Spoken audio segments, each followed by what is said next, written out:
conference? Did everyone make it safely through the portal?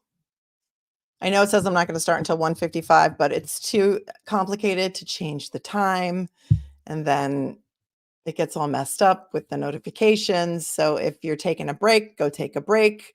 This is going to be the afternoon stream. It's going to be the afternoon stream. So the court is on a break until 1:45. Usually they come back at 2, which is why I set this for 1:55. But don't worry, because you haven't missed anything. And mods, if you want to go take a break, go take a break. We're going to be fine. We're going to be fine. Anybody who wants to go take a break, take a break. Court will come back at 1:45, and we're here for it. So I'm coming on a little bit early because we had some things we wanted to watch, talk about it. We're going to look at maybe something else from Aussie Insider. Did anybody happen to see if Aussie Insider is in the chat? Tell me what you think. The crazy, a little bit bumpy melodies, like it was a little bit bumpy coming over here. We got teleported, but it was a little bit bumpy. Defense is still in the middle of Brian Albert's cross, which has been going on all morning, 4 long hours of it. And he looks like he needs a break. He's getting a little testy. Everybody go make. What'd you say? Long Crime says what now? 1:30? Oh, well, I have it up. So if they're coming back at 1:30, we're going to be here for it. It's 1:12 right now. Court TV doesn't really say. They have their live chat disabled, in fact, on Court TV, and I'm not surprised, because if you've ever been Aussie Insider, I just a little bit earlier played your video. I hope you're cool with that. I played the video of the law tubers, including me, which I loved, reacting to the evidence. And if you are here, and I told everyone to go subscribe to you, by the way, because that was a work of art. And the only reason that I saw it is because it came up in my feed. Like, I guess you didn't tag me or anything, and it just came up in my feed, and I was like, oh, this is funny. And the title of it was like, law tubers reacting to evidence. And I thought that was so funny. So with your permission, wicked awesome. Yes, of course. Awesome. All right. We're going to play another reaction video from LawTube from Aussie Insider, because it's just too fun not to share. And I love it. And I love when other creators support other creators. I think that's awesome. And trust me, the world is watching. Obviously, Aussie Insider is from Australia, but tell me where else you're watching from, because this is a worldwide audience, as we know. And if you are watching from somewhere outside the US, tell us where you are watching from.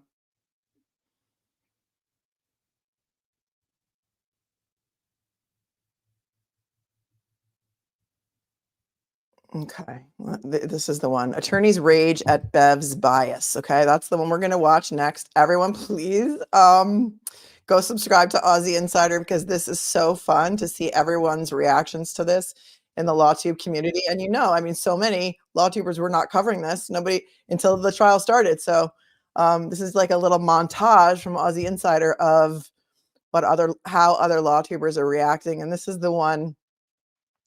It's called Attorneys Rage at Bev's bias. This one is about, how long is this? About 9 minutes. Enjoy, my friends. Enjoy. Aussie Insider in the chat. Please go sub up. This is sloppy. Yeah. Can you imagine? I mean, no. Is there an objection? Yes, Your Honor. Okay, the objection sustained. May we approach? Okay. That's ridiculous. I had no clue what Maximum Stupid even looked like. None of us had any clue what Maximum Stupid looked like. None of us had any clue about Maximum Stupid. Nothing even really comes close to whatever this level of stupid is. Your Honor?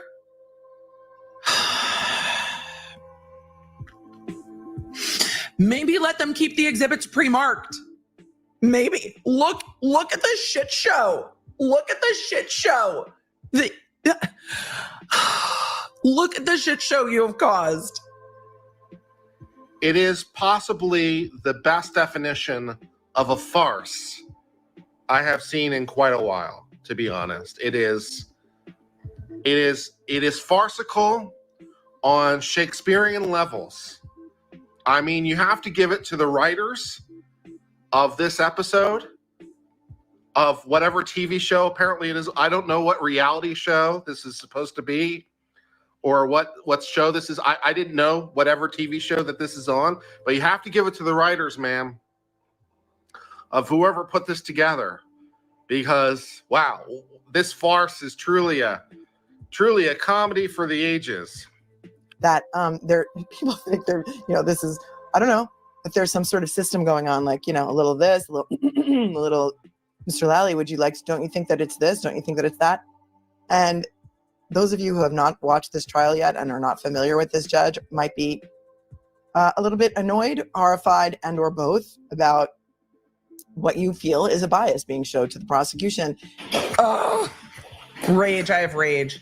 I have rage for all the people who have to do so much more work because of the renumbering of the exhibits. I don't think it's made anything more clear. Does anything feel more clear to you? I don't think it's made anything more clear. Yeah, certain documents were not made part of the public record. They were kept under wraps. This time wasting, Your Honor, this time wasting is on you, because they had pre-marked all the exhibits, and half of the bullshit that these attorneys are having to deal with is because both of them have on their desk 2 binders of evidence that are pre-marked with numbers, and you've told them to renumber everything as of Friday. So you caused that part of the problem. It's both sad and hilarious and depressing and whimsical and dumb and ridiculous and absolutely, in the literal sense of incredible. Oh boy. So I don't know why she decided that. Yeah, she scolds them like they are little kids, Gene. She does. So I thought she let pretty much most of it in from yesterday. But the one big factor in story she's not going to let in is what happened at the mobile gas station, where Lank goes up to them or vice versa. They exchange words. Maybe he said something, one of them said something mean to the other. And what does Lank do but files witness intimidation charges that were later thrown out? And that's not coming in. And why that's a big deal is, to me, to a lawyer, let's say. And me and my dad were golfing the other day, and I told him about this, and he was like, what? He's like, how corrupt does that seem? Oh boy. Half this confusion was caused by her. We know what has been going on. There was a motion for the judge to recuse herself from this case for having certain personal ties to people that are witnesses in this case. She denied it. There was a motion to recuse or remove Michael Morrissey, the district attorney of Norfolk County, for bias. That was also denied. There was a motion to dismiss the indictments based on false and or misleading information presented to the grand jury that was used to indict. That was denied. So the defense has tried every which way to allow this judge to dismiss these charges. And here we sit watching this train wreck of a circus, kangaroo court. And so far, I haven't seen any evidence other than what they are calling Karen Reed's confession. At the risk of stating the obvious, because I think it has to be said, even though it's obvious, at the risk of stating an obvious, it was the government who introduced all this evidence into trial, right? That not coming in, that is potentially the most scummy part of the story, is that you want to show as a cop, you can do whatever you want. You are the law. You can have serious charges filed against somebody just by your word with nobody else being there to corroborate it. So that not coming in, I do think it's a big deal, because I think the jury would look at this guy if they understood what that story was like and be like, whoa, brother, we cannot trust you. We cannot trust you. I don't know. 3-card Monty, maybe? Anybody ever play 3-card Monty on the street corner in New York City, where there's a guy with 3 cards and he's like, okay, you see the queen? And then he flips around. Where's the queen?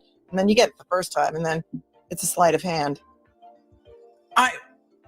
It seems that the judge went, you know what I'd like better? I'd like better if y'all numbered them in the way that they're coming in court.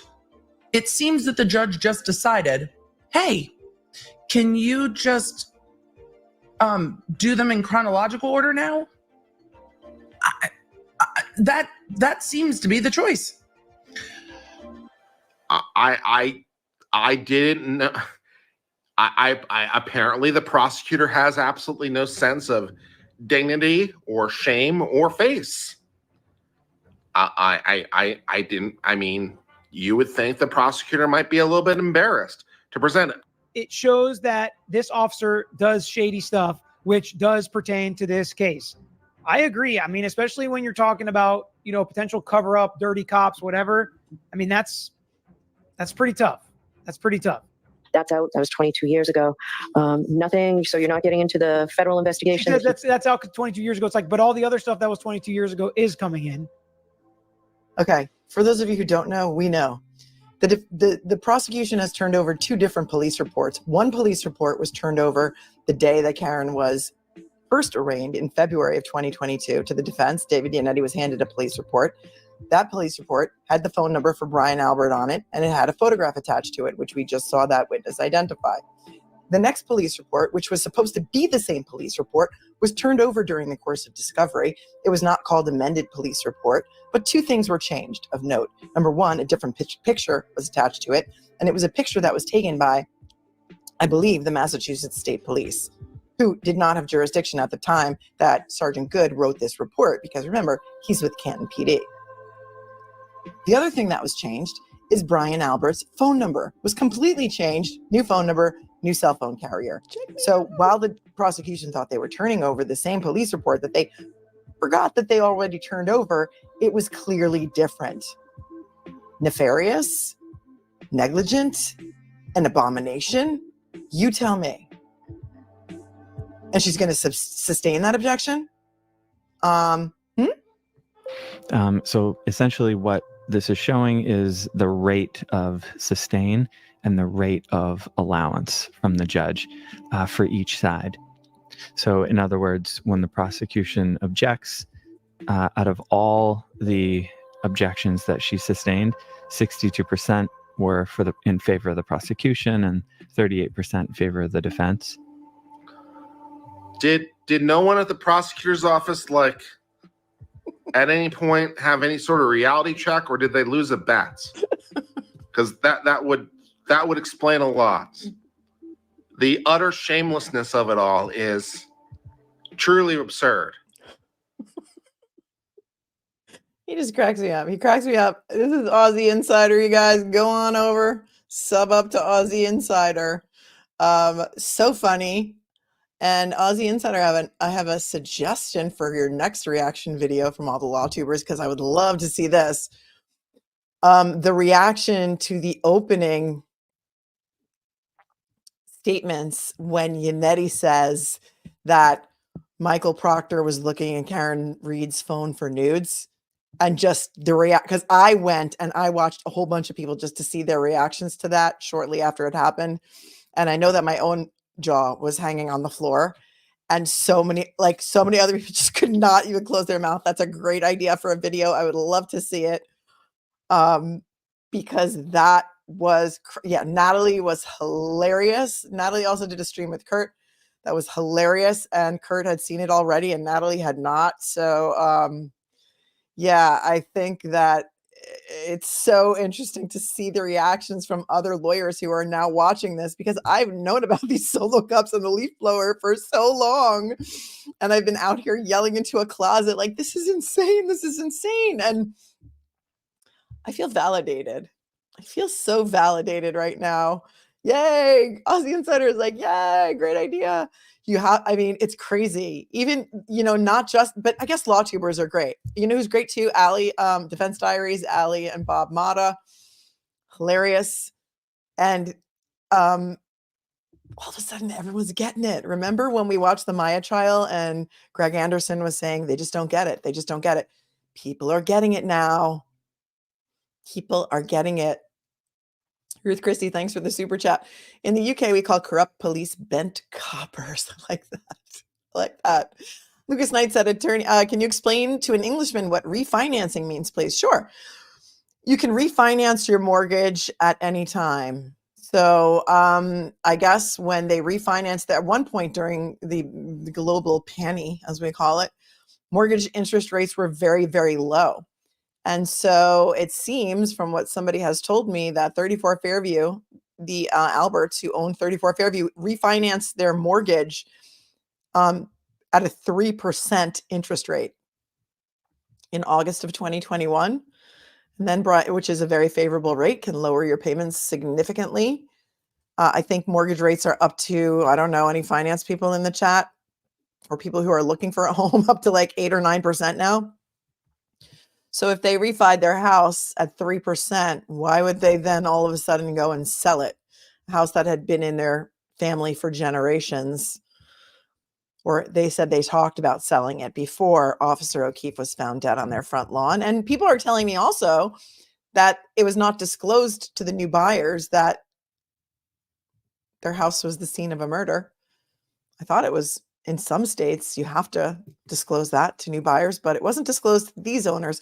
And these owners are very angry, hence the reason why they released the ring footage of Jennifer Coffendorfer sneaking up to their front side porch and taking a picture and then scurrying away like a Pink Panther, despite the fact that there were 2 cars in the driveway and the homeowners were home at the time. They were mad. And they put that video out there and it's all over Twitter. You can find it if you want to see it. It's pretty funny.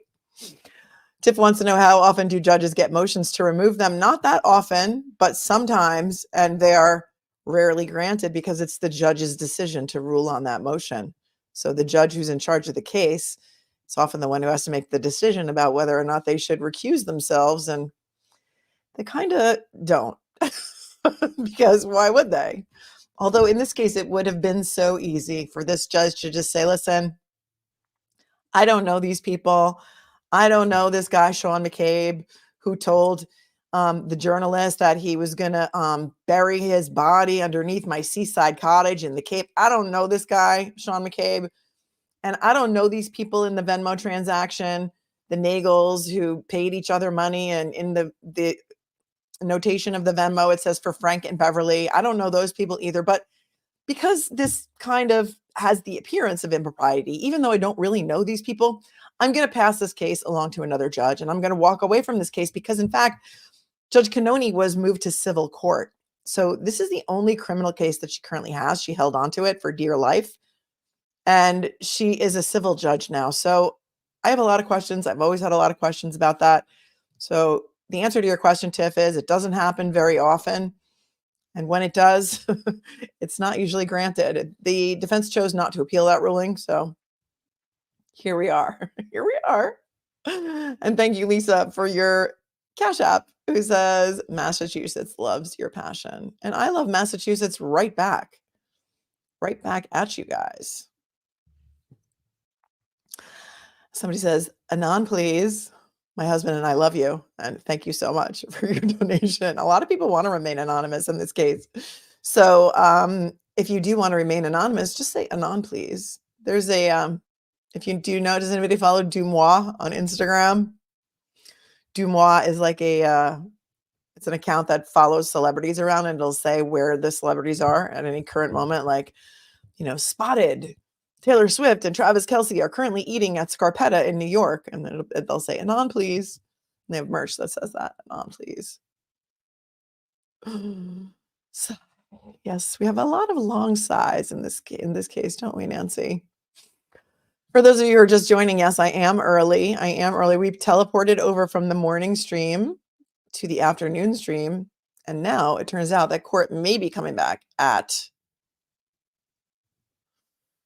1:45 because they broke a little bit early for lunch. So we're here for it. Hopefully you got the notification. And hopefully you are going to be able to join us for the rest of the afternoon. It has been like pulling teeth. Like today, we know that Alan Jackson, smooth as butter, is cross-examines with surgical precision. But today, he has become an oral surgeon because this cross-examination is like pulling teeth. And he's had to pull a lot of teeth to get stuff out of Brian Albert. Like, this is fire.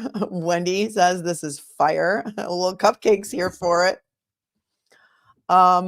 It's been like pulling teeth just to get him to answer a simple question. And I liken this to if anyone has ever had any experience in dealing with a narcissist who plays a lot of word salad. Let's have some salads in the chat for word salad. Word salad.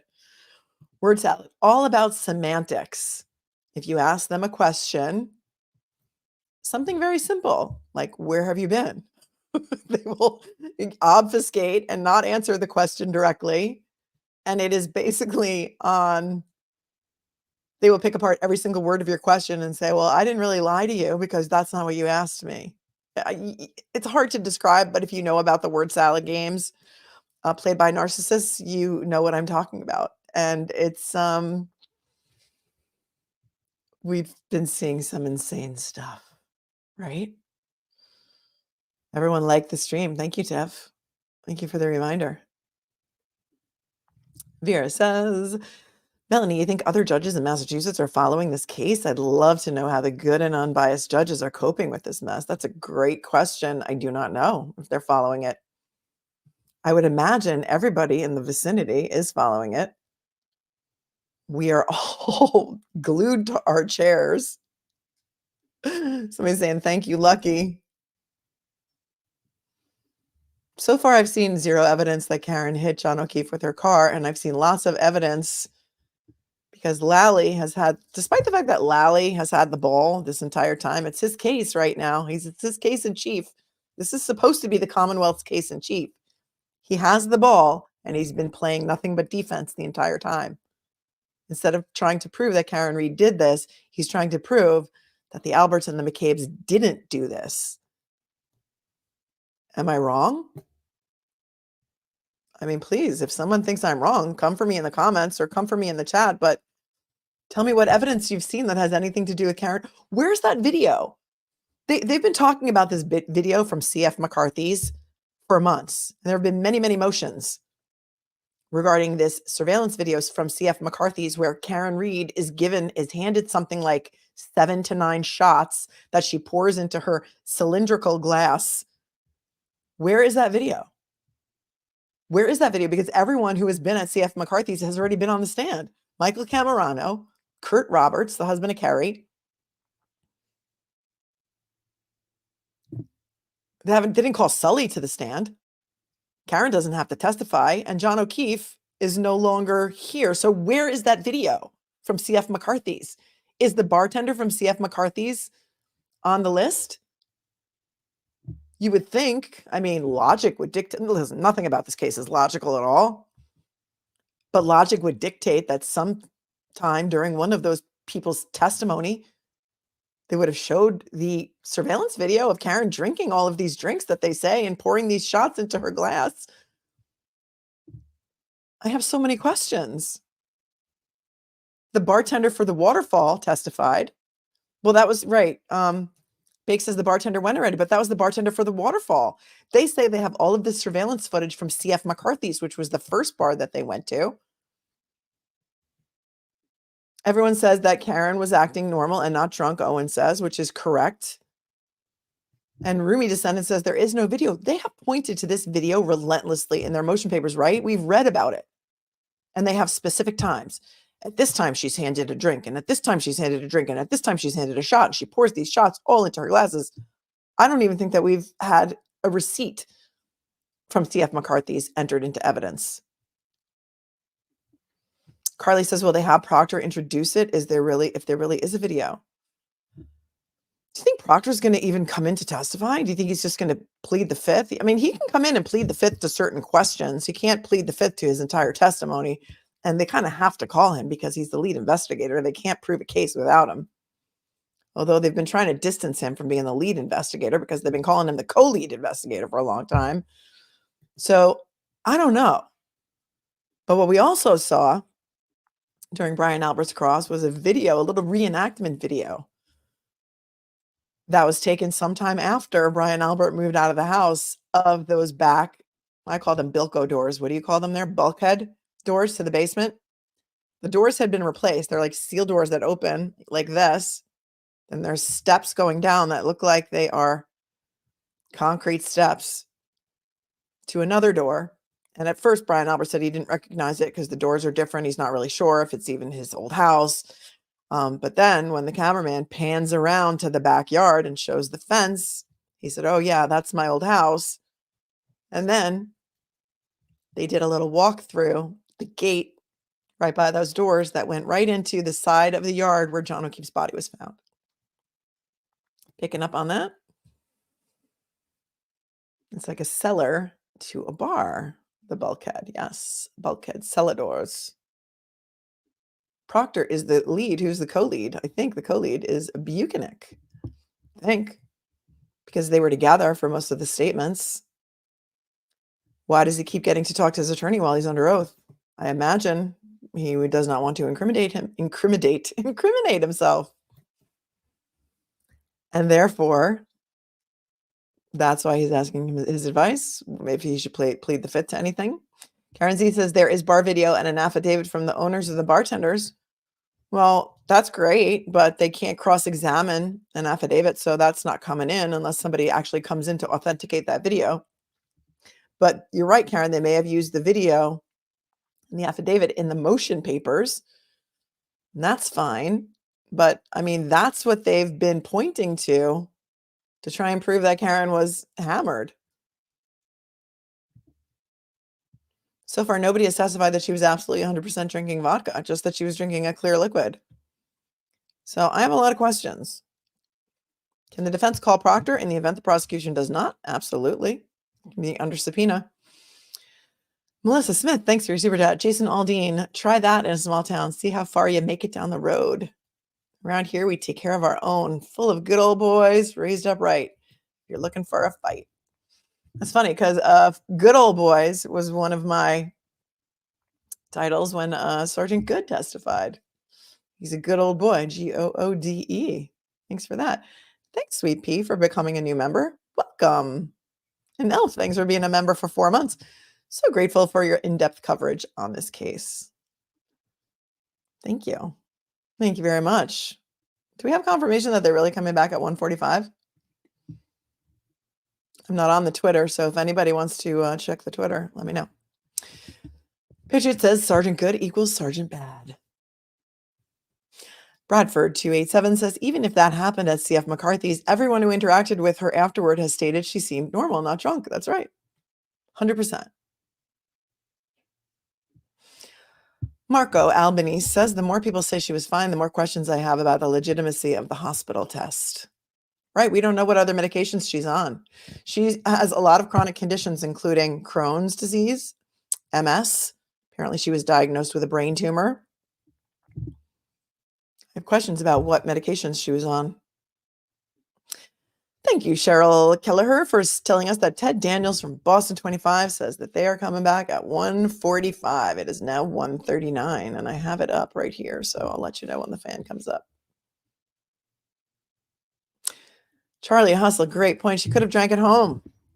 I think we're going to hear some angry voicemails from her to John that she left on John's phone because he was not answering her.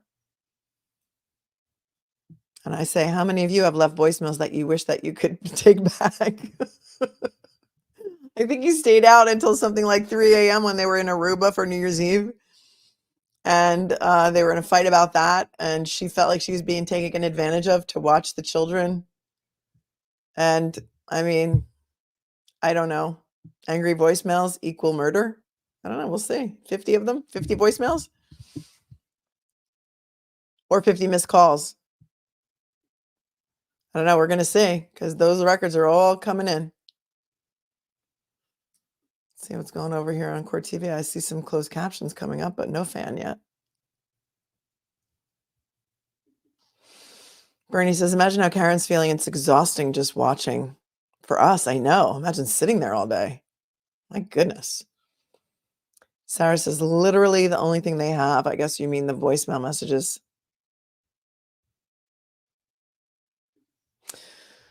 Dawn Law and Crime says 2 p.m. All right, well, we'll see. Maybe they're going to be on a delay. Oh, thanks, Just Chrissy says, I hope you had an amazing Mother's Day. I did. I hope all of you had an amazing Mother's Day as well. Angela says, well, the other videos have all been a bust. The taillight, the second arrest. Comment. Yeah, I where is the video of all these drinks being served and her pouring these shot glasses into her glass? I haven't seen them. I haven't seen the video. Where is it? Jenny, 33. She had her colon removed, and that means a short bowel. Everything goes in and out quicker than a person with a full colon. I have the same, so I know that. I don't know, but I'm going to take your word for it. Karen says John kissed another woman on that trip. I think there's going to be some testimony about that from the Sullivans who were on that trip as well. Maureen said, I'd be pissed off too. Disabled Rebel says, I stopped leaving voicemails after all the regrettable voicemails I've left. I think a lot of us feel that way. Jeanette Lawson says, MS and Crohn's really limit alcohol intake. Jennifer Bossert. My hubby will show you plenty of angry voicemails and texts from me. Canton can't. Lank and Brian Albert hated each other. That's interesting. What do you think about Chris Albert's testimony that he and John O'Keefe were friends and friendly, and that John O'Keefe knew that the Nebercracker nickname was just a joke and he thought it was funny? What do you think about that? Because I'm having a little bit of a problem with that. Thanks, Gail, for becoming a new member. Welcome.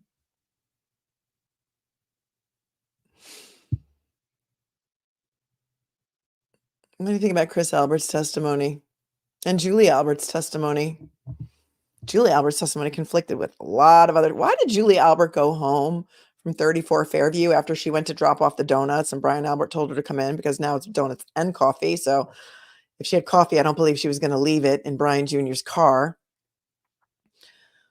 Then there was some conflicting testimony about how long she stayed there. She said she stayed there for about a half hour to 45 minutes and then went back home to her house and woke up Chris, or he says she woke him up, and then they go back to 34. Why didn't she just call Chris and tell him to come over? Questions about that. Sean McDonough said some stuff on his stream last night that made me say, right, Kathy. That's what he was sort of intimating, that she went to 34 Fairview to pick up Colin. I don't know. He said in his stream, he was like, who did she pick up? Who did she pick up? I don't know. Who did she pick up? What's the word on the street? Mystery singer, she put hot coffee in a cold car. I call BS. Yeah, she said she was about to. She was just going to leave the donuts and the card in Brian Jr.'s car because that was her tradition. Tradition. That's what they did over there in the Alberts. They brought 6 donuts and a card for everybody's birthday. And then she said Brian came to the door and told her to come inside, but then she corrected her testimony, say, oh, he asked me to come inside. And she said, no, I'm just going to leave the donuts in the car. And he was like, no, come in. They were all sitting around the table. And then somebody said, I think Jen McCabe said to her, something happened to John. And she was like, John who? And Jen said, John O'Keefe. And then Julie said, is he going to be okay? And then Jen said, we don't know. Melissa says, yeah, but on direct, she said she always put the donuts in the house. Teresa does not believe the donut story. Yeah, David, I don't want to put that word in the chat. I get what she called him because I must be the only person out there who did not know that what she called Trooper Buchanan is a dirty word. So we're going to try and leave that word out of the chat because we may get stricken by YouTube for being unfriendly to advertisers because that's what they do.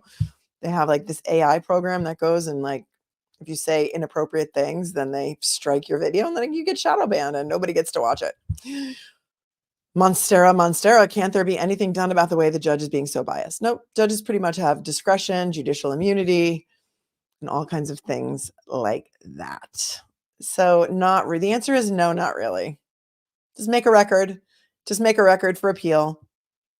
And hopefully, if it ever gets that far and you ever need to appeal it, you'll have some maybe rulings that should have been decided differently. Maybe there's some sort of like reversible error. But you have to just keep making a record. And that's what they're trying to do. There's a lot to do with the reason that they keep going to sidebar and having these conferences with the judge, and they're all on the record. So the court reporter is taking everything down, right? Elizabeth Smith, I sang that like Fiddler on the Roof. That's what I was too. Fiddler on the Roof moment. Yep. Tradition. Like a musical theater geek. Love musicals. And that is one of my favorites, actually. That's the first musical I was ever in when I was a kid. Fiddler on the Roof. That's an oldie but a goodie. Bev is back. Back again. Well, I got Court TV up and I don't even see the fan coming yet. So thank you, Nancy Barry. It's right here. Michelle's like, I watch a lot of P. I got to delete that one too because we can't even say the P word. So I know, she said.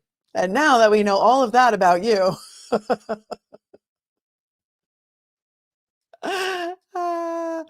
Dragonfly says, I think the picture on the lawn was more like, we're on your lawn, ha. What are you going to do about it, right? Insert middle finger. Yeah, kind of, right? And like, what adults do that? I don't know. Is this what goes on in Canton, you guys? I'm not from there. I know a lot of you are from there, and I'm not disparaging your town at all. But is this what like the adults do? They go like climb on their neighbors' lawns, and they knew that he had OCD. Somebody said he had OCD, and that he was very particular about his lawn, and that he liked people to take their shoes off in his house, which you may recall we mentioned during a stream and said, oh, if he liked people to take his shoes off in his house, did he take his shoes off when he went into 34 Fairview? If he went in there, would he take his shoes off automatically? And or was 34 Fairview a shoeless house? A lot of people have shoeless houses, especially in the middle of a blizzard. When you have a bunch of kids over and you don't want all those kids in there tracking snow and mud and other things into your house, would you request or order or make a rule that they need to take their shoes off when they come in your house? Just saying. John Connor says, disparage us, mostly generational inbreeding here in Canton. Oh, I'm not. All right, listen, John Connor said that. That's his opinion, not mine. Any opinions that I put up are not my opinions. They are the opinions of the viewers who are dedicated to those who are named in those comments. Thank you for loving my flowers. Thank you very much. It's a real orchid, It's a real orchid and a real, some real Mother's Day flowers. So pretty. I love sunflowers. And behind me is my backlight, which I think today, I can change the color on it. I think today it's like a pink. It's like a pinky color. Depends on what the lighting in the room is like. You know, the mood that we want to have. We could put a red light back there if we're angry. Tiff says, if you take the shoes off, your socks get wet on the wet floor unless you have guest slippers. I've experienced this. Do you have guest slippers? McDickle says, it's dumb and incestuous in town. How many families are related? Talking about Canton again. If you're just joining, welcome. Welcome to the afternoon sesh. We had a great video at the top of the stream from Aussie Insider with it was a montage of LawTube reactions to what some people are calling the Judge Cannoni's bias. And then at the end of the prior stream, the morning stream, we closed with another great video from Aussie Insider with the montage of LawTuber reactions to evidence collection. Very, very, very funny. So go out and subscribe to Aussie Insider, who is a fan and is in the chat And hopefully court is back again. I got Court TV up right here. I'm telling you, it's right up here. And it's playing. So as soon as that fan comes up, it's coming up. No worries. They're usually a few minutes behind. We're not going to miss a beat. I promise. I promise you. Hello, Kate.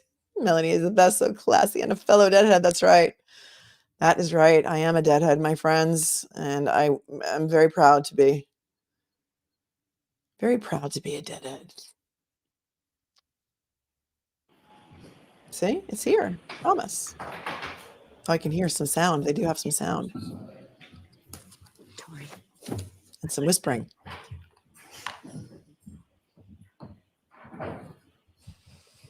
Thank you, M169. You watched the interview with Garrett last night. Very informative. You are muted. So, Mr. Jackson, if I had realized that you only had a couple of questions left, unmuted. we would not have taken the break when we did. So, May I proceed? please. Thank you. Wait. What? Mr. Albert, I want to address a couple of quick things that we talked about a little bit earlier. The September 22nd. We're going to have to rewind when we get it. Date. Recall that date? Yes. That's the date that you indicate that you believe you got rid of your phone or turned your phone in for an upgrade. Yes. Did you watch the proceedings that on this case, the Commonwealth versus Karen Reed, on September 22nd, 2022? No. You were not aware that that was the first date that I appeared on this case and it was nationally televised? Objection. Sustained. Were you aware? Can you just but then you? Objection, Your Honor. As far as All the right, reading. hold on. Boston 10 Sorry, has what? it up, so we're going to rewind Reading from because Court TV does the not have the transcript, camera he's up. asked So him hang if on. his memories are fresh. All right, so go ahead and ask.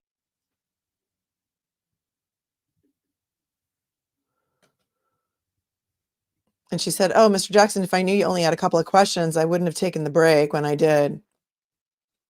She didn't ask him. She didn't give him the opportunity.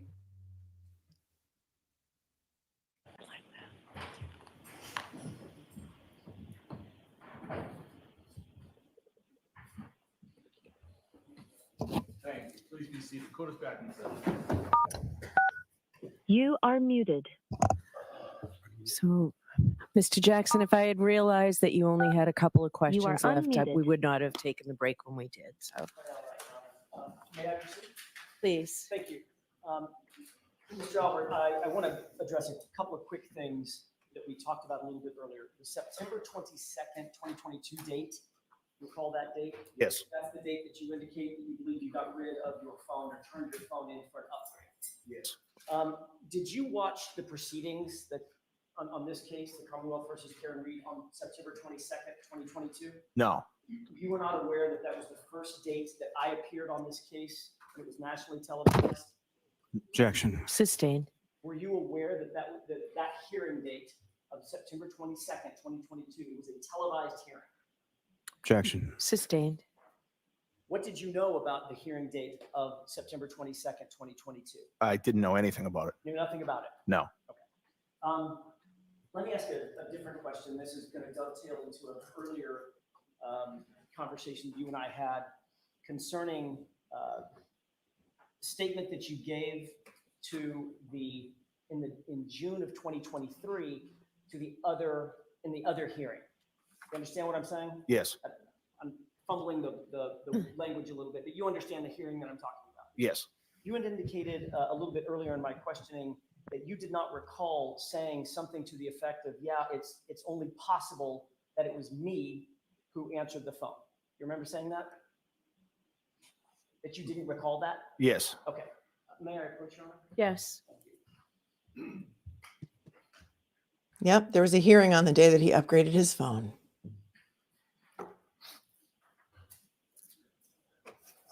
Mr. Albert, there's a highlighted portion of that transcript. If you just take a look at that, and when you're finished reviewing it, just look up at me and let me know.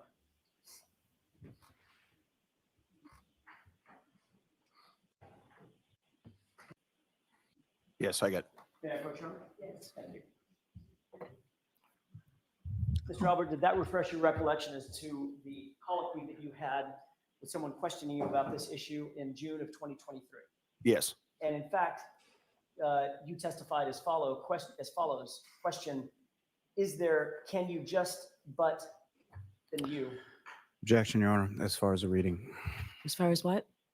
Reading from the transcript, he's asked him if his memories are fresh. All right, so go ahead and ask him a question. Don't read from the transcript. Did you in fact say in answer to the question, if it's not your wife and it's not your dog, who else is it possible on earth to answer this phone?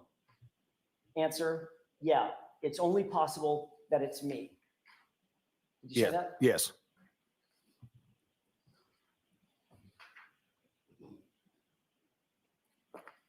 Just before the break, I was asking you about those, as you indicated, many phone calls that you traded between and among your family members and friends, including Brian Higgins. You recall that? Yes. Were those many calls an effort to get your stories straight about how you were going to, what statements you were going to give to law enforcement, and how were you going to testify if this case ever went to trial? No, absolutely not. Were those calls, those many calls, an effort to coordinate narratives between you and your friends and your family? No. Were those many calls in any way discussing the fact of creating a story of mysterious butt dials? Objection. Sustained. Everyone, Your Honor? Yes. Mysterious butt dials. Closed captions are unavailable on this stream for Boston 10, so Thank you, Your Honor. I have nothing further. can't have them up. Mr. Lally? Thank you, Your Honor. Oh,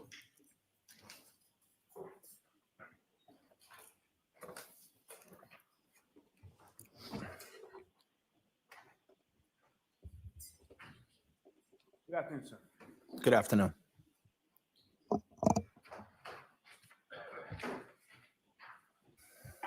You were asked some questions about the week prior to being at the waterfall. At some point, you were at the hillside, correct? Yes. You were there with friends and family, is that correct? Yes. You weren't specifically there with either Mr. O'Keefe or the defendant, correct? No, I was not. And same with respect to the waterfall on January 28th, you were there with friends and family, is that correct? Yes. You weren't specifically there with Mr. O'Keefe or the defendant, correct? No, they came unrelated to anything I was doing. And you were shown some video from the waterfall from January 28th in which you were speaking at a sort of section of the table, correct? Yes. And was the defendant the only person in that section of the table? No. There were other people around her, behind her, is that correct? Yes, it looked like there were other people at the table as well as situated right behind where she was sitting. And those other people around her, behind her, those are people that you knew far better on January 28th than the defendant? Yes, those are my relatives and friends, and that's why I was at that location.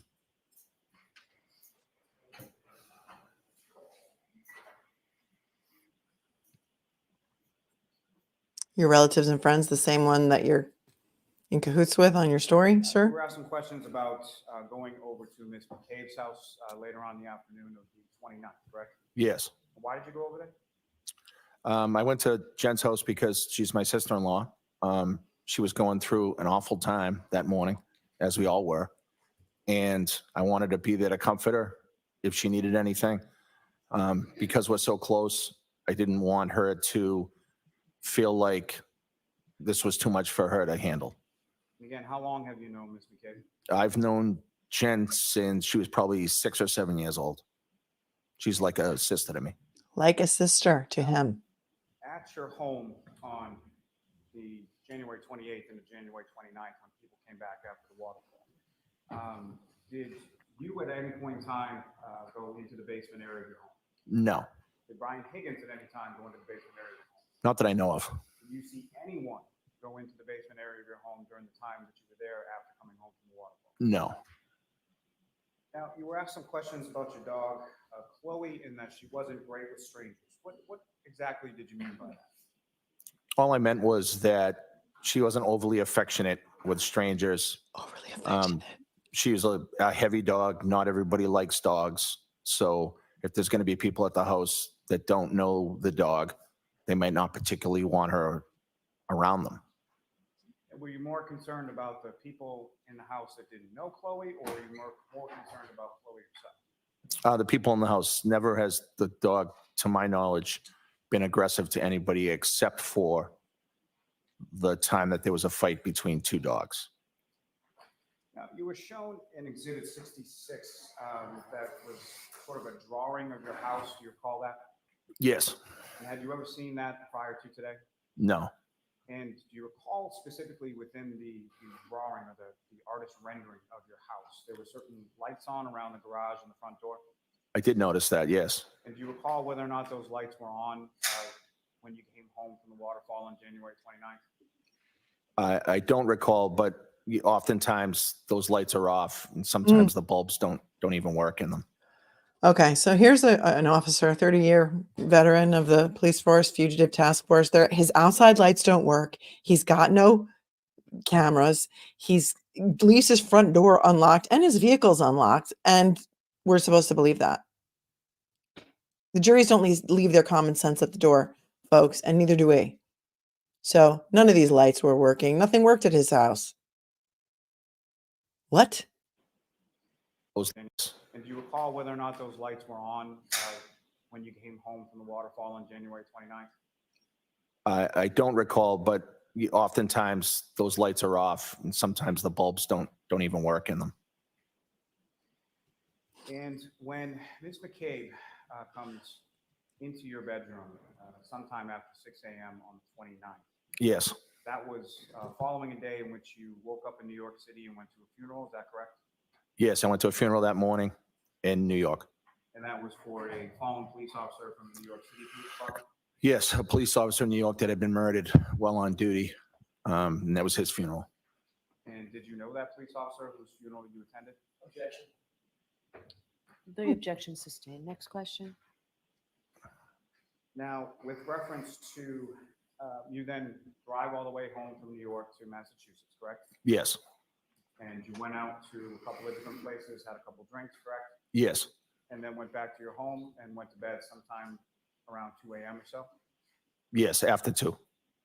And so about how long had you been asleep from the time that you dozed off to the time that Ms. McCabe comes into your bedroom that morning? Only a few hours, probably 3-4 hours, 3.5, 4 hours. Now, in relation to waking up that morning, you testified that you did not go outside, correct? Yes. And why not? Initially, when I woke up and I was told what was going on out front, I looked out my window and I saw some emergency vehicles. I did not see John at that time. I came downstairs with my wife and she asked, where was John? And Wait a second. I came downstairs with my wife and she asked, where is John? Hold on. We're taking that back.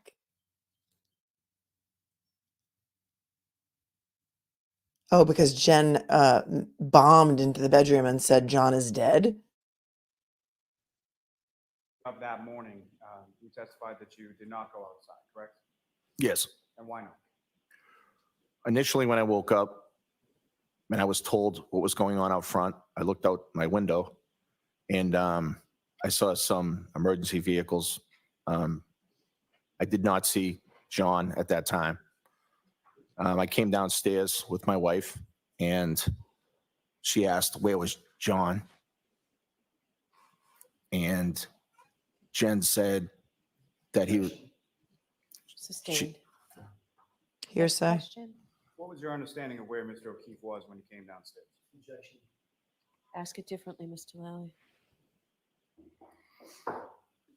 In reference to when you came downstairs, what was your understanding of medically what was going on outside your house? Objection. Good. The objection sustained. Was there any reason for you to go outside of your house at that time? No, there was not. At that time, there was no victim out in front of my house. So there was no first aid for me to give. There was nothing I could do. Nothing you could do? You could go outside and talk to the officers that were standing on your lawn investigating the scene, say what happened. Just because somebody's not out there for you to give first aid to doesn't mean you have no reason to go outside. He said he had no reason to go outside. Okay, go with that. It's about the sort of bulkhead in the back of your house, correct? Yes. is that bulkhead in relation to the bay windows of the kitchen that you were testifying about? So the bulkhead door is directly under the bay windows in the kitchen. The bulkhead door opens up almost directly into the windows, obviously without hitting them, but it opens up into the front of the bay windows. What you saw as far as that video that was shown to you, that's not what the bulkhead looked like. That's not what the door looked like at that time on January 28th or 29th, 2022. No, those are not the doors we had. And as far as the bulkhead was concerned, when that bulkhead was opened around that time, what, if any, kind of noise would that bulkhead make? A loud creaking, old rusty metal sound when you opened it. Is that something that if it was open and you were in the kitchen area, you could hear? Yes. Now, in reference to that bulkhead, what, if any, security, or what if, was it open? Was it locked? How was that left? So the bulkhead door was shut and it was broken. So sometimes you could, Of course, it was broken. turn the middle thing to lock it, and sometimes it would be hard to do. But the wooden door that goes into the basement has a lock on the doorknob. That is a door that we keep locked because we don't use it.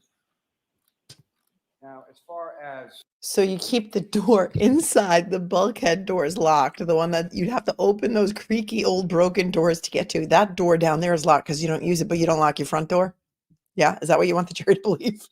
You don't lock your front door ever, and you don't lock the doors to your cars. But that old door in the basement that you have to go through the bulkhead doors to get to, you keep that door locked because you don't use it. Okay.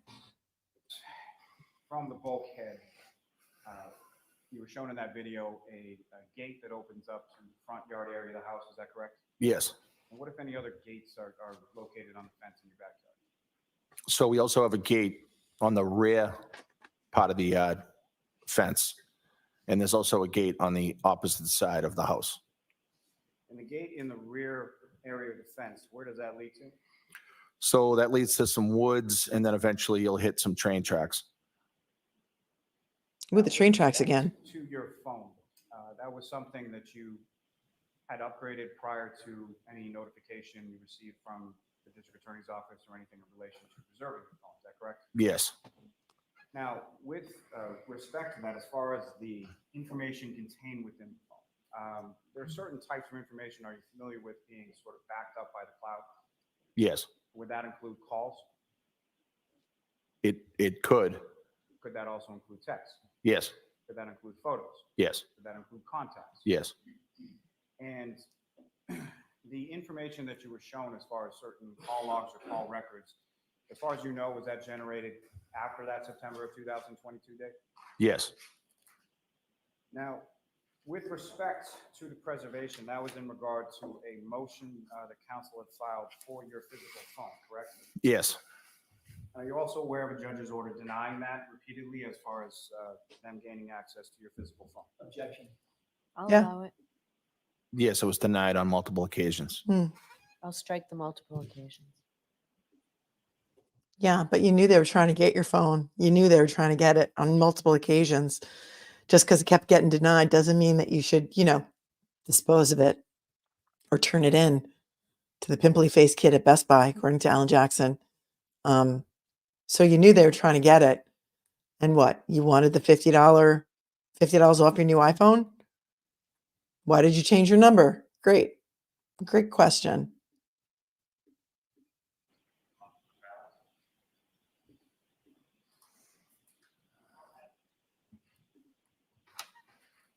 You were asked some questions about boxing, correct?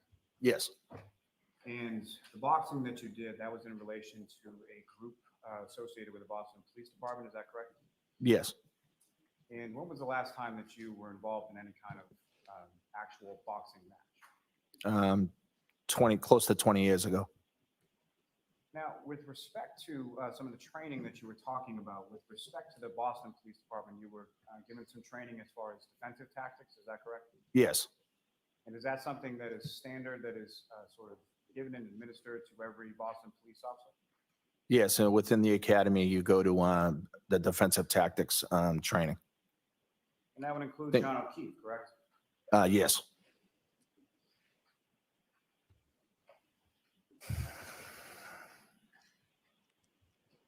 Now, as far as your house, we used to live 34 Fairview Road. What, if anything, did you observe or notice with reference to cell phone reception in that area of your home?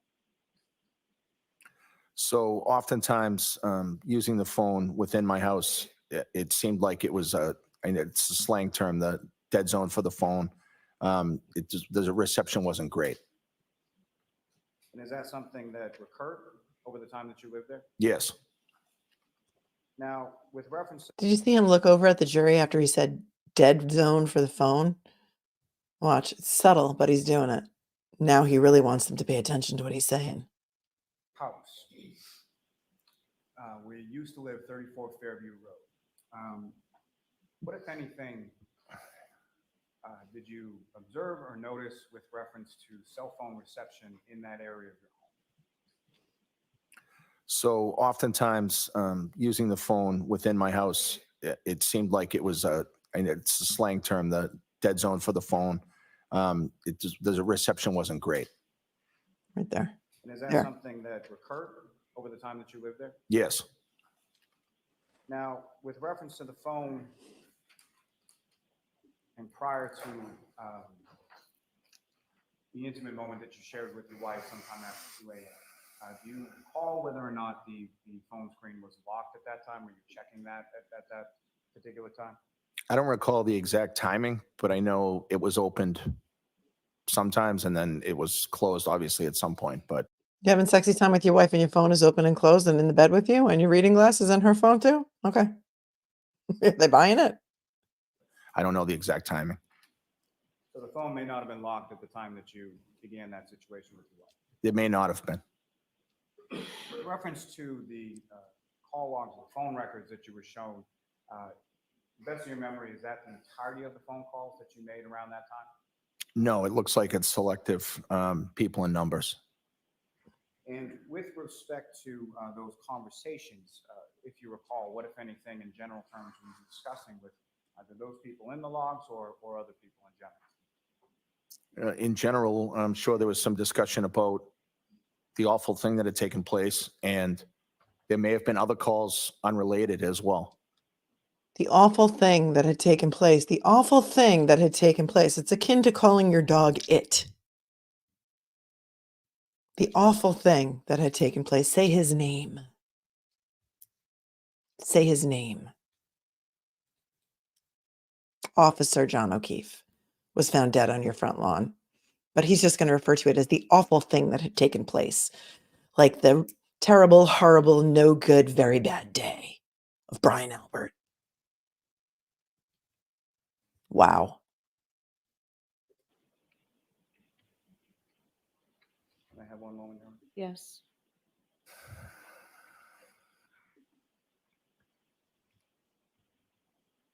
Mr. Albert, on the early morning of January 29th, 2022, did John O'Keefe ever come into your house that night? John never came into my house that night. He would have been welcomed, and the defendant would have been welcomed with open arms had they come in, and I wish they had. I really do. Were you ever even aware that John O'Keefe or the defendant were anywhere in the area of your house during that early morning of January 29th? I was not. I have nothing further on. I wish they Okay. So we talked about cell phone reception not being good in your house. When did you and Mr. Lally talk about that cell phone reception issue? The what? Cell phone reception issue in your house. It came up during one of the preps. Which prep? I don't remember which prep, probably the last one. I thought you only had one prep with Mr. Lally. Well, we had the prep before the grand jury, and then I had the prep for this trial. Okay, so that's two. So you brought up the fact that you had bad cell phone reception in that preparation? The conversation came up, yes. Was Lally taking notes? I don't recall if he was taking notes. Was this recorded? I don't believe so. And where did you say this conversation took place? So the prep was at the district attorney's office, which is in Canton. This morning when I asked you, you said you couldn't quite remember where it took place. You're right. I couldn't remember this morning. And I asked you, could it have been the DA's office? And now your memory is refreshed? Yes. What refreshed your memory between this morning and now? I was just thinking about it in my head and reminded myself that it was the DA's office. You caught me off guard when you had asked me. I didn't have it at the top of mind. Did you talk to Mr. Lally over the lunch hour? Briefly, Bring up the fact that you had bad cell reception in your house over the lunch hour? just now, no. What did you talk about over the lunch hour? Just how much time I was going to have left on the stand. That was really about it. So you and Mr. Lally talked about the fact that you've been on cross-examination for 2.5 hours, and the conversation consisted of, you probably got another 10 minutes. Yeah, I think he was going to lunch or doing something. So So you didn't talk about the substance of your testimony? no. He didn't tell you what questions he was going to ask you on redirect? Maybe mentioned one thing he may ask me, but that was it. Like, what was that? Just he was going to ask about what happened at the house in the morning. That's, some of the questions on redirect. That's Not all. allowed to do You that. think he was going to ask you the question about whether or not John came in the house? No, not necessarily. He was Just going to ask you about whether or not you had bad cell reception in the house? no. What was he going to ask you? He was going to ask about the morning of the incident, about coming downstairs and why I didn't go outside. Did he tell you what he thought would be helpful for the Commonwealth? Nope. Did he tell you how he thought you should answer that question? No. He did ask you about a situation concerning the motion to preserve, correct? No. I'm sorry. He asked you on redirect about the motion. Oh, to yes. preserve. Yes. And he mentioned that there was a motion that had been denied for the defense to get access to your physical phone, right? Yes. You're aware that that motion was denied in October of 2022, correct? Yes. You had already gotten rid of your phone a month earlier, hadn't you? Yes. And the preservation order from the judge was still in place when you got rid of that phone, wasn't it? No, I believe the phone was upgraded prior to the preservation order. Oh, right. The day before. Yes. That's all I have. All right, Mr. Albert, you are all set, sir. Okay. Thank you. Thank you, Jerry. He threw Your that next witness, Mr. under the Lally. bus. How about a Yes, sidebar? we'll call Brian Albert Jr. to the stand. How about a sidebar? He is not allowed to prep a witness that is currently under oath. He is still technically on the stand. There are to be no No, prep with the court's questions. submission, the papers that were left up there with the last witness, I don't think are marked as anything. I just Okay. return them to counsel. Wow.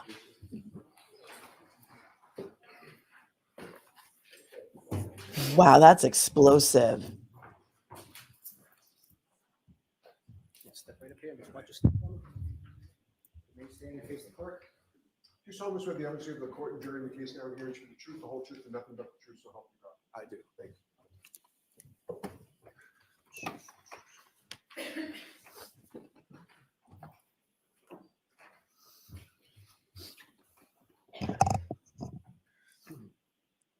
Okay, whenever you're ready, Mr. Lally. Thank you.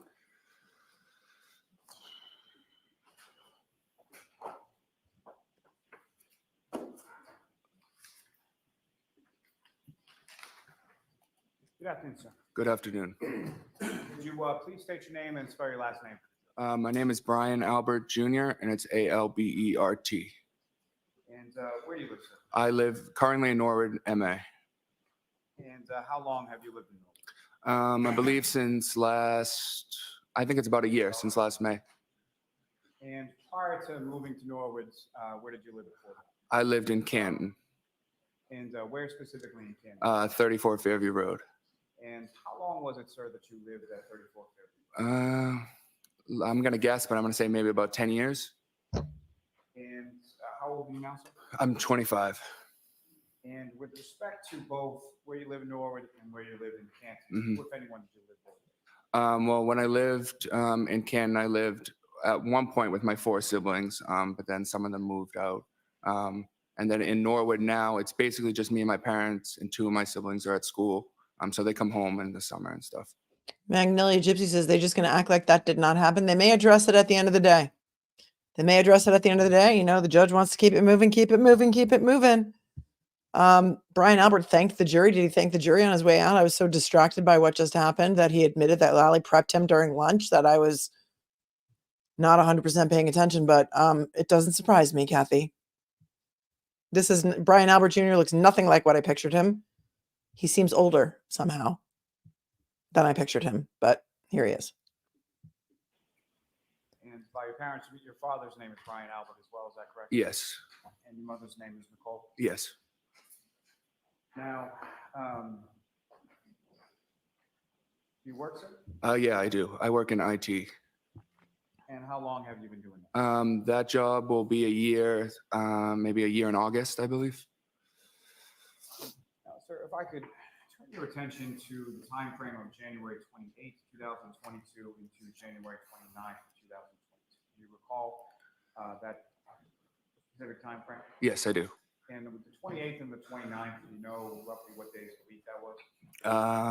Roughly, maybe a Friday and a Saturday, I believe. And with respect to 28th or the 29th, what, if any, significance do those dates have? Yeah, so the 29th is my birthday. The 28th was the day before my birthday, obviously. So I had a few friends over for my birthday. And do you recall how old you were turning on the 29th, 2022? That was what, 2 years ago? So I'd be 20. Turning 23. 23? 23, I think. Yeah, 23. Now, in the week leading up to that weekend, what, if any, plans did you have with respect to sort of the night before and the night of your birthday? Yeah. So I was kind of up in the air. I didn't know if I wanted to go out. I'm kind of a homebody person. I like to stay at home. So I was kind of up in the air. So my plan was to have some of my friends over to my house. We would eat, have a couple of drinks, and then I would decide then if I wanted to go out locally in Canton or not. So that was my plan. And then a few days before, that's when we found out that the snowstorm was actually going to happen, because you know how they always say it's going to snow and it never does. So then that kind of threw a wrench in it, but I was kind of like, well, we'll see what happens.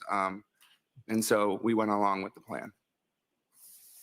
And that particular evening of January 28th, that's at some point people came over your house, is that correct? Yes. And about what time was it that your friends first started coming over? I would say my friends first arrived probably around 7:30 p.m.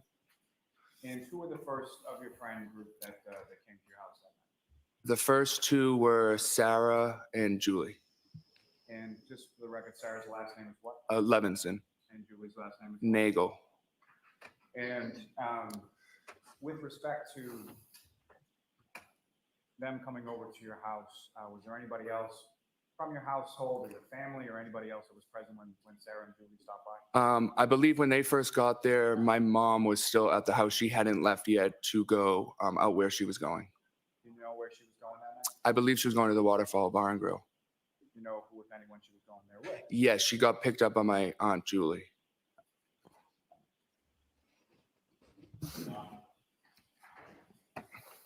Now, Ms. Levinson and Ms. Nagel, how long have you known them? I've known them, I would say, since high school. I think I was a sophomore and they're a year older than me. They were a junior. So probably a good 7, 8 years, 9 years, 10 years in between there. And when they came over your house, what was it that you did? Well, we were just hanging out. I had a few more friends who were on their way, so they came after.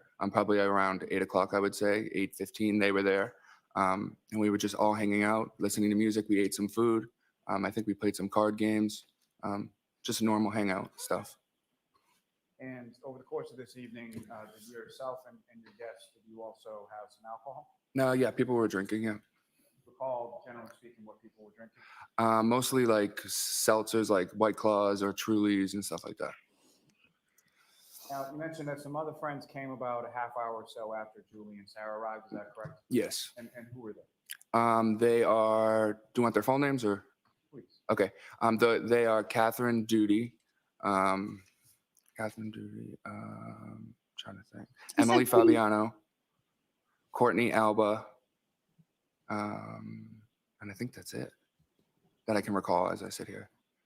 And with respect to those other friends, how did you know them? How long did you I knew everyone from school. We all went to high school together. So the other ones were in my grade. So we were closer friends because they were in my grade. So I've known them for a long time. And just to be clear, when you say from school, you're talking about high school? High school, yes. You went to Canton High School, is that right? Yes, I did. Now,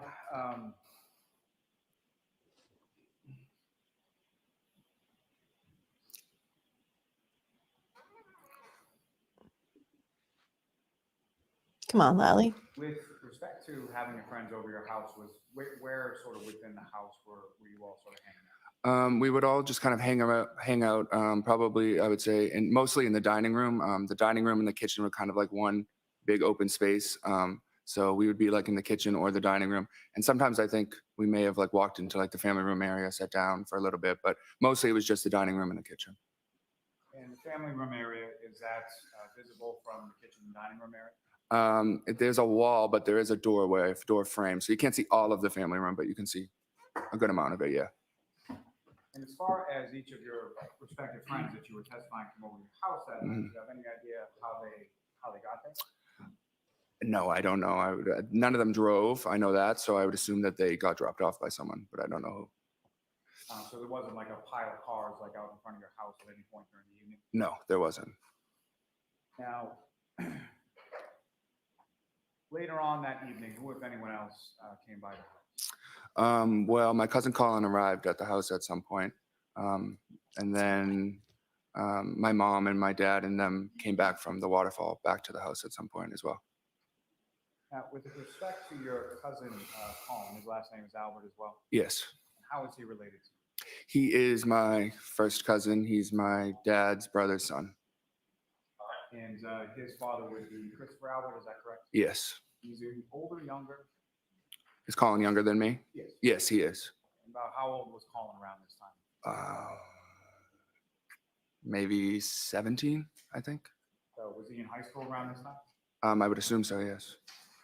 And if you recall, how was it sort of that Colin came over to your house that night? Did he reach out to you at any point? Did you reach out to him? Yeah, I don't exactly recall how he knew. I don't know how he knew that I was at my house. But at some point he did call me and said, "Oh, are you still at your house?" And I said yes. And he said, "Do you mind if I come by?" And I said, "No, of course you're welcome to come by."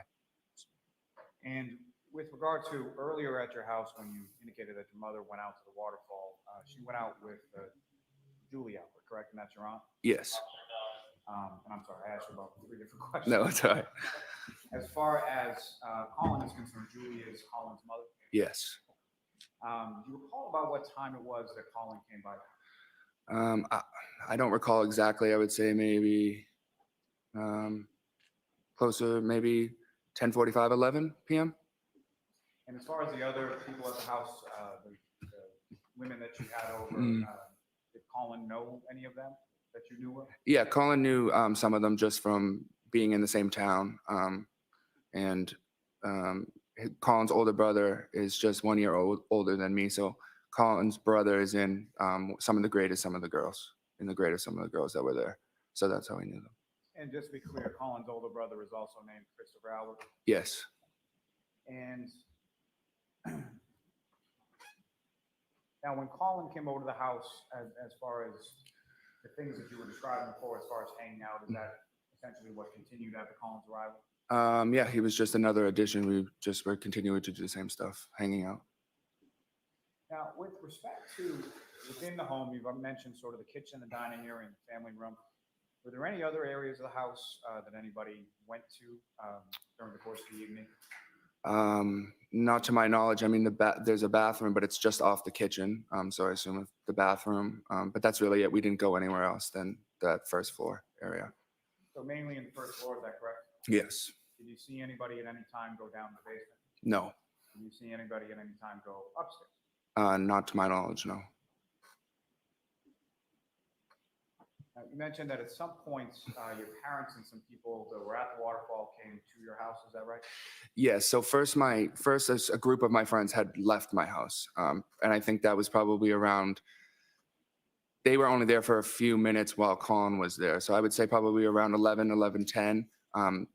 a few select people left the house to go home. Select So people. at that point, it was just me, Colin, Julie Nagel, and Sarah Levinson at the house until my parents arrived. And so Courtney, Catherine, and Emily would have left at some point shortly after Colin arrived. Yes. And when your parents came home, if you recall, what was sort of the order of, do you recall about what time that was?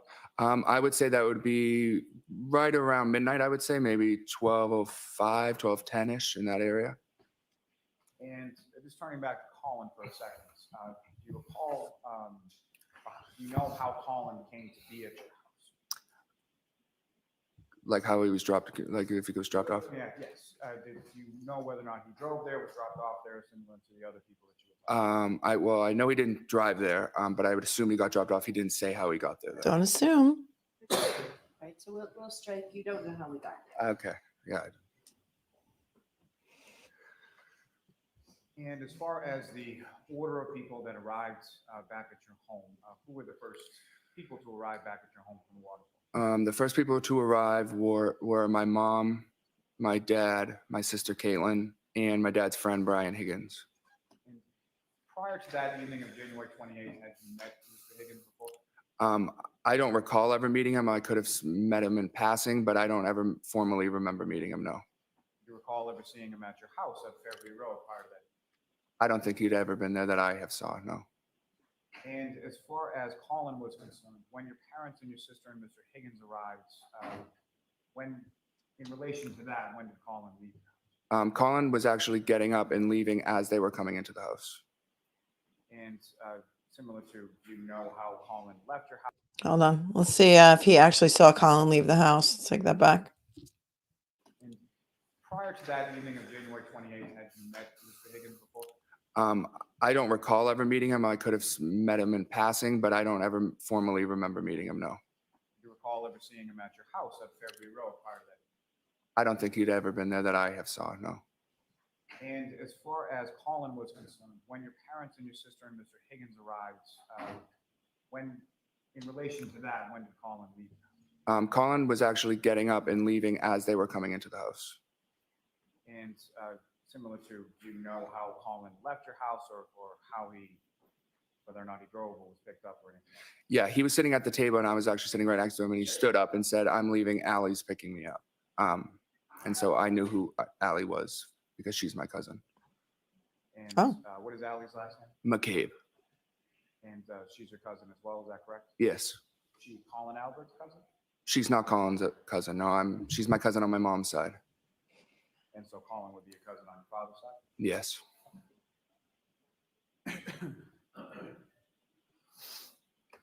And following your father, your mother, your sister, and Mr. Higgins' arrival at the home, where did they sort of congregate within the home? In the same area that we were, in the dining room, in the kitchen area. My mom got home and I know she went right to cleaning because she likes to clean. So she was in the kitchen picking up. And yeah, we were all just in that one area. She likes to clean? And following and cleaning because she likes to clean.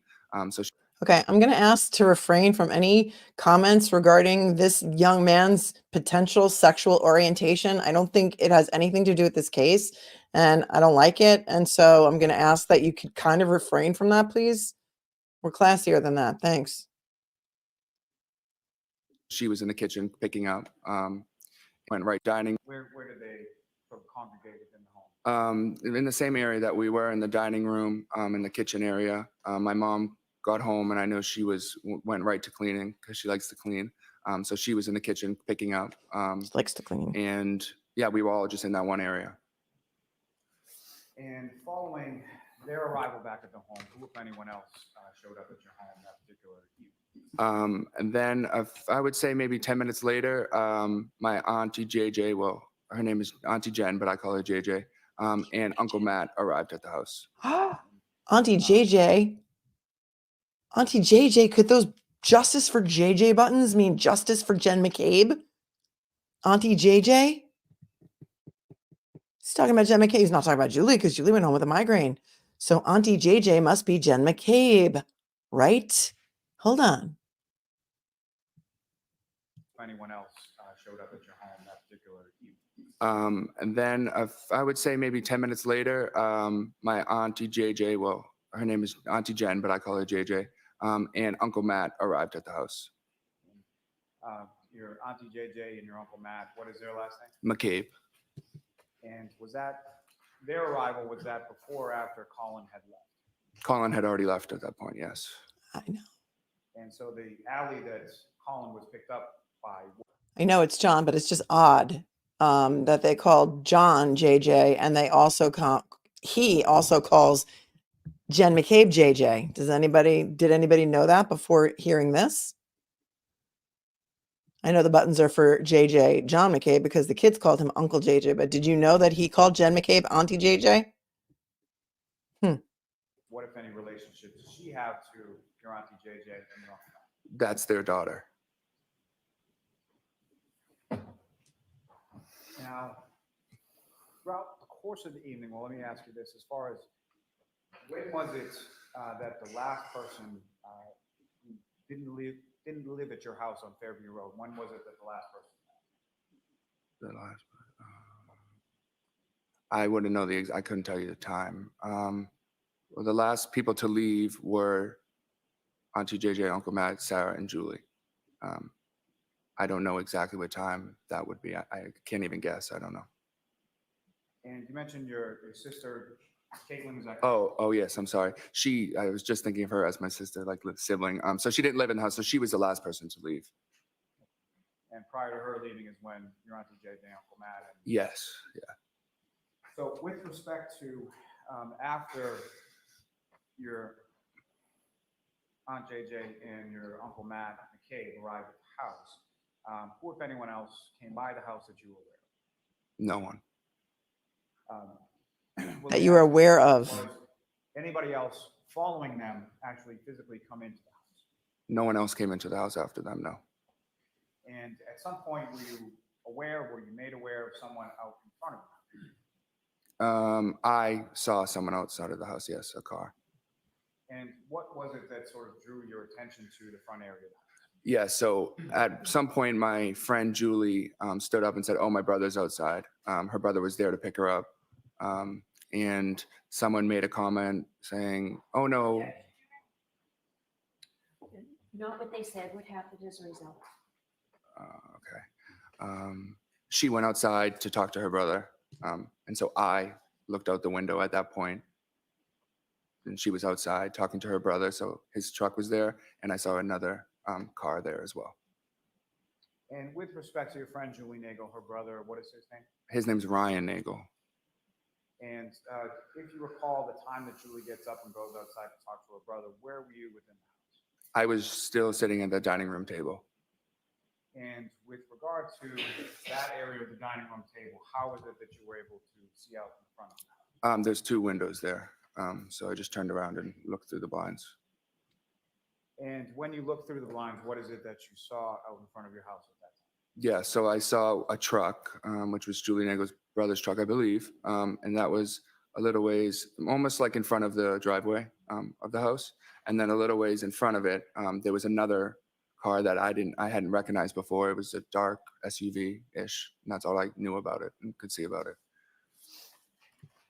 Now, similar to yourself, who, if anyone else from sort of the group of people, either in the kitchen or in the house, did you observe near a window or a door that was looking on that? I believe my uncle Matt McCabe noticed the car outside as well.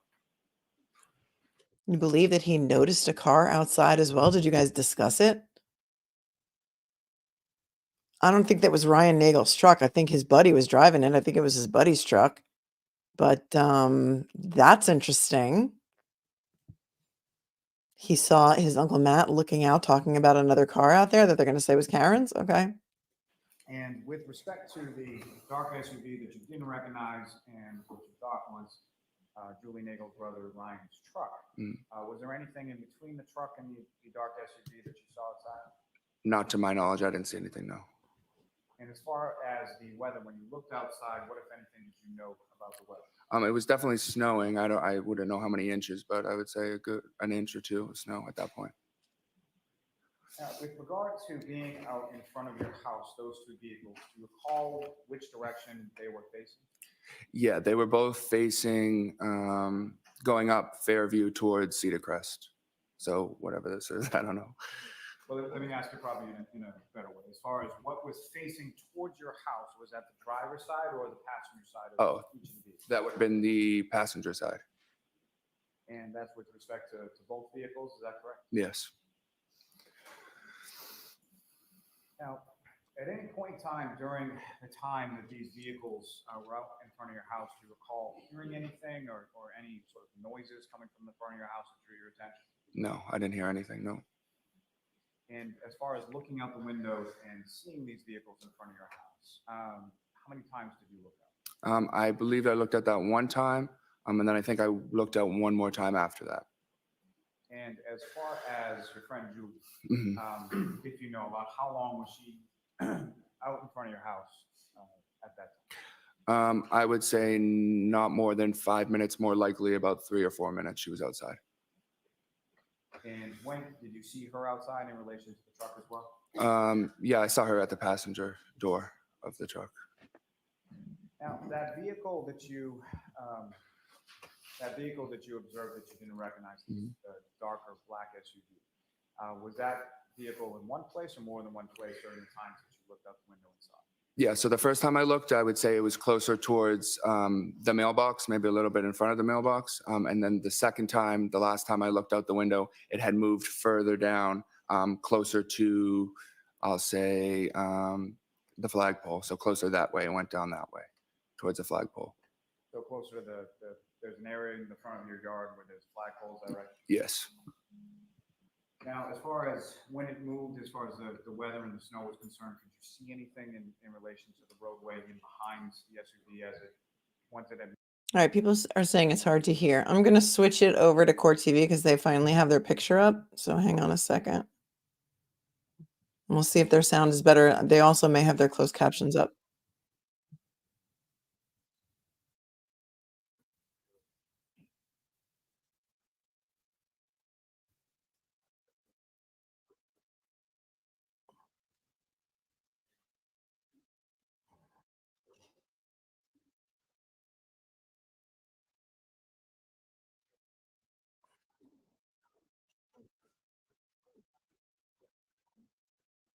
Hold on a second. I'm trying to figure out where we were.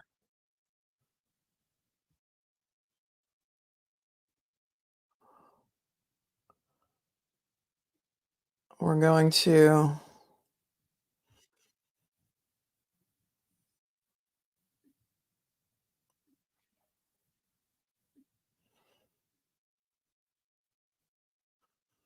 all right, hold on. We're going to flip over to Court TV. And tell me if this volume is better for you. So I don't know. And you mentioned your sister, Caitlyn, was that? Oh yes, I'm sorry. I was just thinking of her as my sister, like sibling. So she didn't live in the house, so she was the last person to leave. Okay. And when did you see her outside in relation to the truck as well? Yeah, I saw her at the Out in front of your house at that time. I would say not more than 5 minutes, more likely about 3 or 4 minutes she was outside. Is that better? And when did you see her outside in relation to the truck as well? Yeah, I saw her at the passenger door of the truck. Now, that vehicle that you observed that you didn't recognize, the darker black SUV, was that vehicle in one place or more than one place during the times that you looked out the window and saw it? Yeah, so the first time I looked, I would say it was closer towards the mailbox, maybe a little bit in front of the mailbox. And then the second time, the last time I looked out the window, it had moved further down, closer to, I'll say, the flagpole. So closer that way, it went down that way towards the flagpole. So closer to there's an area in the front of your yard where there's flagpoles, is that right? Yes. Now, as far as when it moved, as far as the weather and the snow was concerned, could you see anything in relation to the roadway in behind the SUV as it once it had moved from that initial position to the following position by the flagpole? Yeah, I had noticed just some tracks in the snow, indicating that the car had moved up. Tracks. Where were those tracks? Now, your friend Julie, did she take that ride home with her brother Ryan at that time? No, she came back in the house. And as far as your friends, Julie and Sarah, that were still at the house when people from the waterfall came home, do you know how they happened to go home on that particular evening? Yes, my aunt, JJ McCabe, and Matt McCabe drove them home. Do you have any idea about what time that was?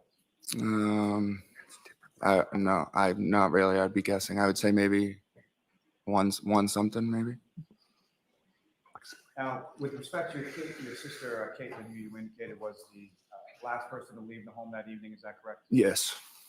And were you awake or downstairs at the time your sister left? I don't know if I was downstairs when she actually left, but I was down there for a minute when she was the last one present at the house with my mom. And do you know how she was leaving the house that night or how she was getting home? Yeah, I believe her boyfriend was picking her up. What's her boyfriend's name? Tristan Morris.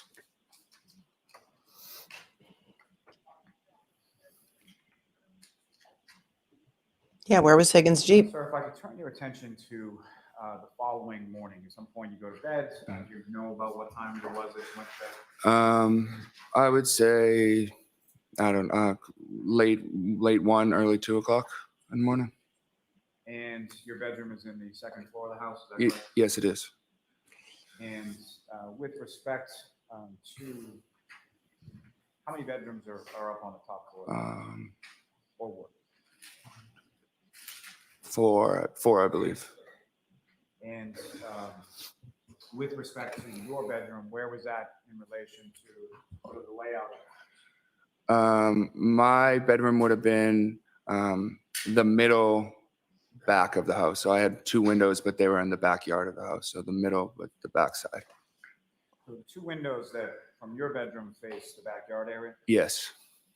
Now, at any point in time after you went up to your room, same question as before, were there any noises or anything that drew your attention outside of the home at any point prior to you waking up? No, I didn't hear anything. And if you know about what time was it that you woke up later on that morning of the 29th? I can't recall the exact time. I'd say maybe, I know previous testimony I may have said earlier, but I don't believe it was that early. I would say 7:30, 8 a.m. What was it that woke you up that morning? My dad had knocked on my door. And without anything specifically that you and Dad talked about, following that conversation, where did you go? I just threw on some clothes and I went downstairs into the main first floor of the house. He's been prepped. Downstairs into the main. He's been prepped to change his prior testimony. Did you hear him say, I may have said a different time before, but now I realize it was between 7:30 and 8 because my dad knocked on my door? First floor area of the house. What or who, if anyone, did you see? Yeah, so when I went down there, it was my mom, my dad, my auntie Jen, and my uncle Matt. And about how long were you down in that area of the home? I would say the first time I went down there, I would say I was down there for maybe 15 minutes or so. You said the first time you went down, were there subsequent times after that? Well, yes, I went back up into my room after I was down there the first time, and then I came back downstairs. And at that point, there was no one there besides me and my parents. And that second or subsequent time that you came downstairs that morning, do you know about how long it was after the first time? I would say maybe an hour and a half, 2 hours, maybe.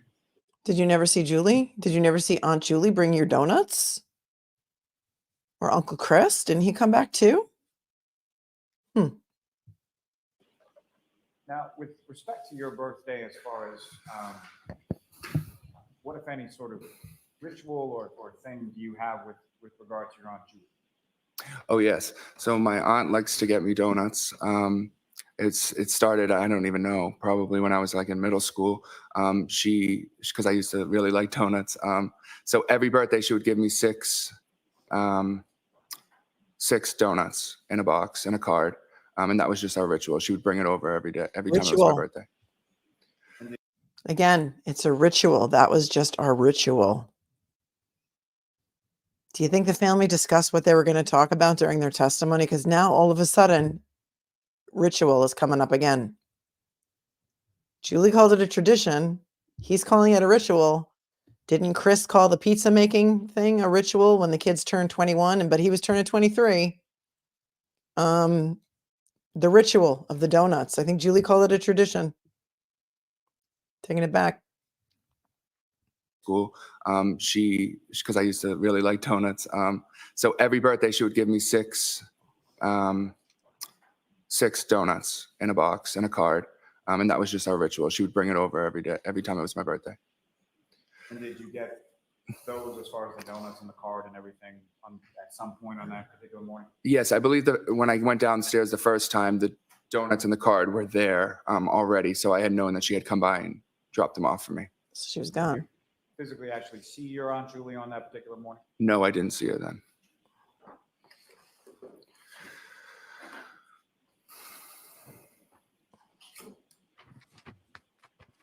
Right. Did she always leave it in his car? Good question, Susan. Your Honor, may I approach? Yes.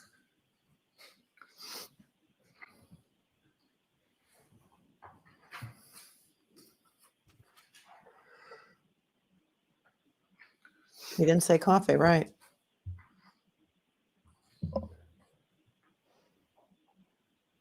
Maybe the coffee wasn't for him. Only the donuts were for him.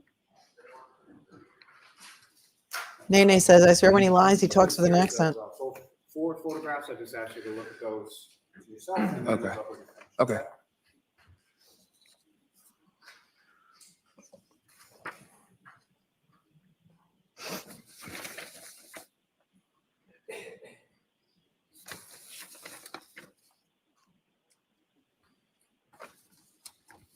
And just generally speaking, do you recognize what's depicted in those photographs? Yes, this is my old residence. Old residence at 34 Fairview Road, is that correct? Yes. And generally speaking, what's depicted in those photographs, is that a fair and accurate portrayal of what the house looked like around that time? Yes. Isn't that odd? My old residence? Wouldn't you say it was like our family home or my parents' house or my old residence? Is that an odd thing for a 25-year-old to say? I don't know. Just asking. May I approach again, Your Honor? Yes. Call multiple seek to introduce and admit as the next board exhibit. Any objection, Ms. Little? No objection, Your Honor. Okay, thank you.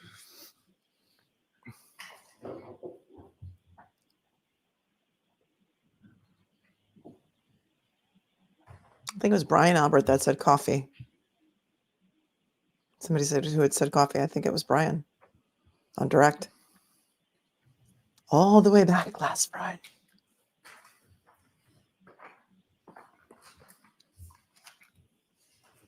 Suzanne says Brian Albert Jr. is 6'6". Wow, that's a tall guy.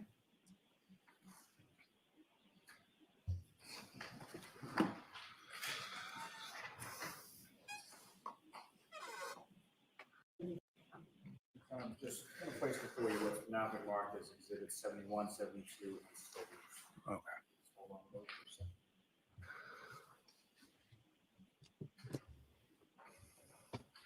And Your Honor, with the court's permission, I would ask that those 3 photographs be published in succession. Okay. Hearing.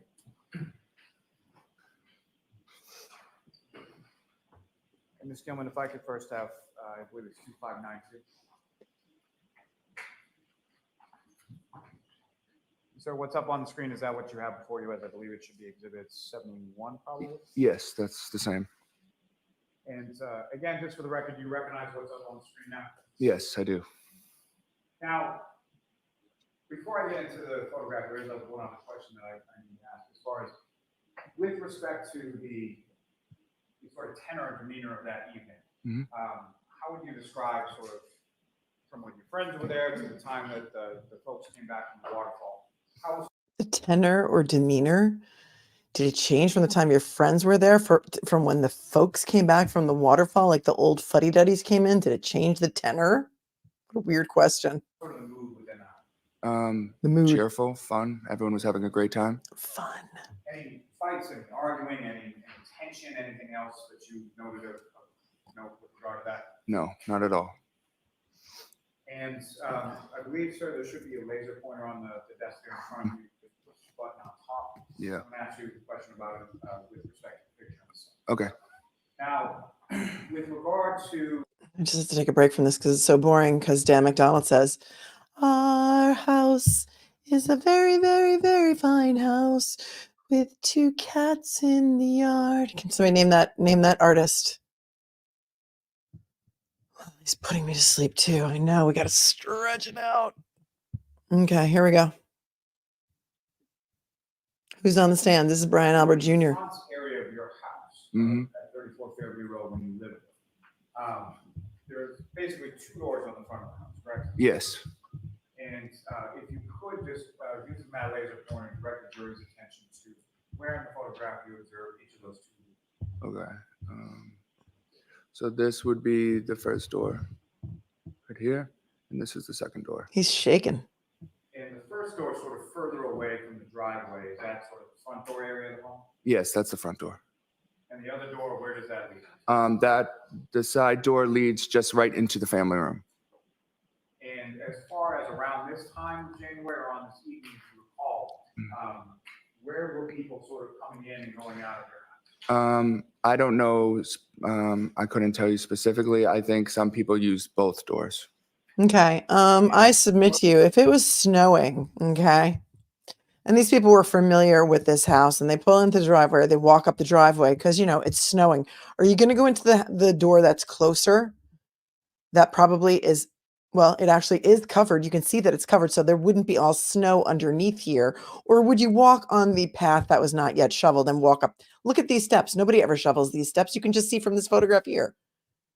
Or do they want us to believe that people who are coming to the house didn't go in the side door and went all the way in the front door? In fact, Nicole testified that she went in the front center door, despite the fact that it was snowing, slippery, and then she, kicked her shoes off when she got in the door. Does it strain credulity that you wouldn't just walk up under here where there's no snow and go in that door? I don't know. Common sense. Jury doesn't leave it at the door either. But we're calling sort of the front door. I don't know. I couldn't tell you specifically. I think some people use both doors. Some people use both doors. We're calling sort of the front door area. Actually, I'm sorry, that's sort of one closer to the garage leads into the living room. Is that correct? Yes. And so the front door further away from the garage, where does that lead? That's like a foyer area, and then if you take a right, it leads you to the dining room, kitchen, and then you keep going into the family room. It is a foyer. Now, if you don't take a right and go into the kitchen and the dining room, and then sort of into the family room, you just sort of go straight. Where does that lead? Well, you can't really go straight. If you walk in a little ways to the left, there's a set of stairs that go upstairs, and you can go straight a little bit, and then to your left again, there's stairs that go downstairs into the basement. Now, in addition to you, your mother, your father, around this time of January 2022, did you have a pet as well? Yeah, we had a dog, Chloe. Dog named Chloe? Yes. How long at that point had you had Chloe? We had her for a few years. I don't know exactly how many years, but a few years. Now, on that night specifically of January 28th leading into the 29th, did you do anything as far as letting Chloe out to use the bathroom or anything like that? Yeah, sorry. So the dog was actually upstairs in my parents' bedroom. She likes to sleep up there and stay up there. So she was upstairs when my friends were downstairs. And at one point, after my dad came home, it was asked if someone let the dog out. And I said, sorry, I forgot, because it was my responsibility, because I was the only one home. So he went upstairs to get the dog. Who let the dog Got the dog, out? brought her downstairs. Oh, he forgot to let the dog out. Does anybody get the feeling like he was in trouble because he forgot to let the dog out? He seems very nervous when he just admitted that he forgot to let the dog out. The dog was locked in the bedroom. Hold on, I'm taking it back. He doesn't remember how many years they had the dog. Apparently, nobody really liked Chloe, it seems. Did you do anything as far as letting Chloe out to use the bathroom or anything like that? Sorry. So the dog was actually upstairs in my parents' bedroom. She likes to sleep up there and stay up there. Likes to. So she was upstairs. She likes to. Not she liked to. She used to. She likes to. Do they still have Chloe? Has Chloe come back to the family? Because she likes to sleep in the bedroom. I don't know. Odd choice of words? in my parents' bedroom. She likes to sleep up there and stay up there. So she was upstairs when my friends were downstairs. And at one point, after my dad came home, it was asked if someone let the dog out. And I said, sorry, I forgot, because it was my responsibility, because I was the only one home. So he went upstairs to get the dog, got the dog, brought her downstairs, let her outside. And so when someone would let Chloe outside around this time, so can you describe that process as far as would it be a leash or just let her out, or how would that? Yeah, so we had a fenced-in backyard, so we just kind of let her through the back door and open the door, and she was able to run around out back. Whoever let her out, would they typically sort of stay at the back door? Yeah, we stay around the kitchen area, yeah. And Ms. Gilman, if I could have the next photo up on the screen, 2593. So the next exhibit would be number 72. Is that what's up on the screen? Is that what you have for you, sir? Yes. Now, if you could, with regard to this photograph, you were mentioning something about a flagpole in the area of your front yard. Is that correct? Yeah. Using that laser pointing, if you could direct the jury's attention to where that is. Right here. Now, with respect to this photograph that's up on the screen right now, this Nagel's brother Ryan, where was, if you could direct the jury's attention to where was about to observe that? He would have been more this way, so the photo doesn't show you all, but he would have been more in front of the driveway over here. Okay, so he's saying he saw Ryan Nagel's, or what the truck that Ryan Nagel was in, right around the driveway, not even shown in this photograph. So I guess across the driveway. And that first time that you looked out the window, where was the dark SUV? I believe that was right around the mailbox area, right about right here. And then again, if you could direct the jury's attention to the second time that you looked out and the SUV had moved, where had it moved to? It was more down this way on the side of the road. Where the body was found. Now, if you could, as far as the windows that you're talking about in the kitchen area that you were looking out at, you see those in this photograph as well? Yes, I do. If you could direct the jury's attention to where you see those. Those are about right, those two right there. Okay. The kitchen is in the back of the house. We've looked at the floor plan. I think those are the dining room windows. So let's take that back.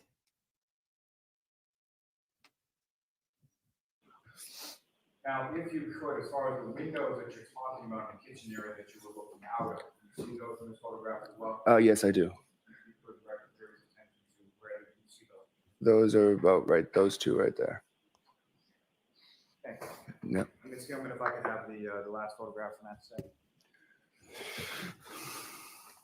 And then what's up on the screen, sir, is that what you have for you now? 73. Yes. And again, this is another photograph of the front area of your home, taken around the time of January 2022, correct? Yes. Around the time of January 2020, sometime. As far as the flagpole in this particular area, that's off the sort of the left center of the screen, is that correct? Yes. Now, in between the time that you saw that dark SUV that you didn't really recognize in the area of the mailbox and then further down, did you see it at any other points moving along? No, I just caught it as it had already moved. By the time I looked out the window, I noticed that it had moved up. And facing the same direction, is that correct? Yes. Same passenger side door that was facing your house? Yeah. And as far as the dark SUV was concerned, at any point in time did you look out and not see the dark SUV? No, I didn't look out the window again. So for the rest of the evening, you didn't look out? No. Now, in reference to the time that expired between the time that you saw it in the area of the mailbox and the time that you saw it over by the flagpole, do you have any idea how long period of time that was? I would say probably within a couple minutes. It wasn't a long period of time that I looked out the window. And as far as you know, your friend Julie, who had gone out to the pickup truck to talk to her brother Ryan, was she still outside around the time that you looked out the second time? She could have been. I'm not sure if she was at that point, but she could have been. And Ms. Gilman, you can take that. I have just one moment, Your Honor. Yes. Take all the moments, Lally, because Let me just ask Just a We need couple some of questions. evidence. Okay. With regard to that morning when you woke up, your father was at your door. Yes. As far as from what you could see of his person, what if any injuries or anything did you observe on his person at that time? On my father? Yes. Nothing. So Lally is trying to prove nobody else had any injuries on their body by asking every witness if any of the Alberts, Colin, Brian Sr., had any injuries on their body. And if everybody says no, therefore, the jury will believe that Karen Reed did indeed hit John O'Keefe with her car because every other possibility has been exhausted. Are you picking up what they're laying down here? Is anybody following this? Have we seen, right, proving that they didn't do it doesn't by default prove that Karen did it. Thank you. I have questions. A random group could have jumped in. This proves nothing. They have nothing on her. Nothing. I thought he was going to say, what was he wearing? What was your father wearing? Was he naked when he came to your door? Now, at that time, January 28th and January 29th, 2022, did you know anybody by the name John O'Keefe? I knew of the name, but I didn't know him personally, no. And when you say you knew of the name or you knew of him, how did you know? I knew he was friendly with my auntie JJ, Jan McCabe, and his niece was friendly with my cousin Jen's daughter. And as far as your cousins, as far as Miss McCabe's daughters, what if any sort of relationship did you have with them, specific to them, beyond sort of your other cousins? Oh yeah. So for a while, I think when I was in college or maybe the end of high school, I would help out because there was 4 girls, so they always had like multiple sports going on and stuff. So I would drive them to and from practices or be there after school if JJ had to be somewhere. So I spent a good amount of time with them and basically babysitting, but more just driving around and stuff like that. And through them, is that how you came to know Mr. O'Keefe's niece, Caitlyn? Yes.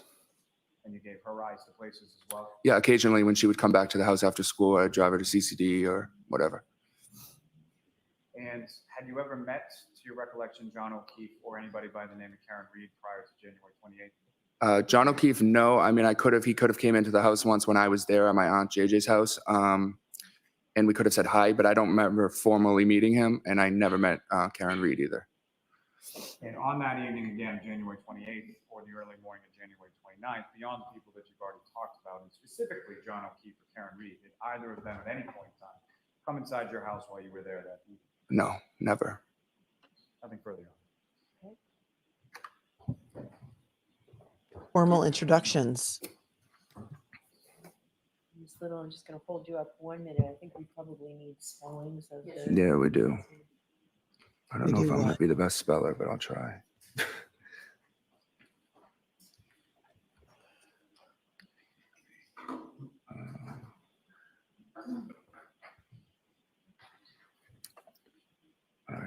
All right, thank you, Ms. Little. The first time you ever, thank you, Mr. Albert, the first time you ever spoke with anyone from the Massachusetts State Police, the Canton Police Department, or the Norfolk County District Attorney's Office was on July 6th, 2023, correct? Yes, I believe so. That's a full 18 months after Mr. O'Keefe's death, correct? Yes. Who was present for that interview? I spoke with 2 troopers, I believe, and my lawyer. Trooper Proctor was there? Yes. Wow. So the first time Brian Albert Jr. was ever interviewed by anybody with regard to this case was 18 months after Officer O'Keefe was murdered on his family's front lawn in July of 2023. And his lawyer was with him. I don't know why he had a lawyer. And Proctor was there. And this was around the same time that the federal grand jury was hearing this case. So this is interesting. Hold on. And this 2 troopers, I believe, and correct? yes.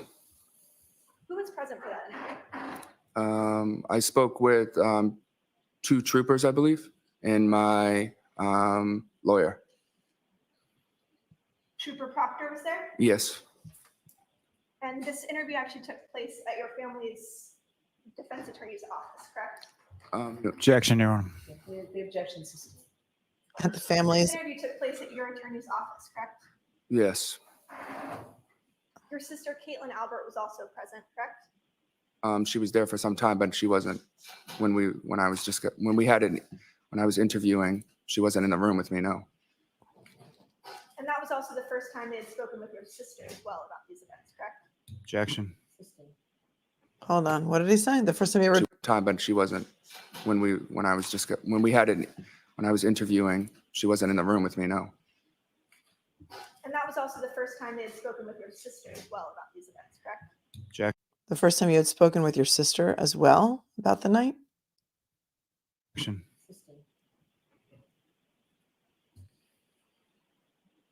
And to be clear, the Massachusetts State Police only interviewed you after you were called to testify before a grand jury. Objection. Separate proceeding, correct? The objection system. She's not supposed to say grand jury.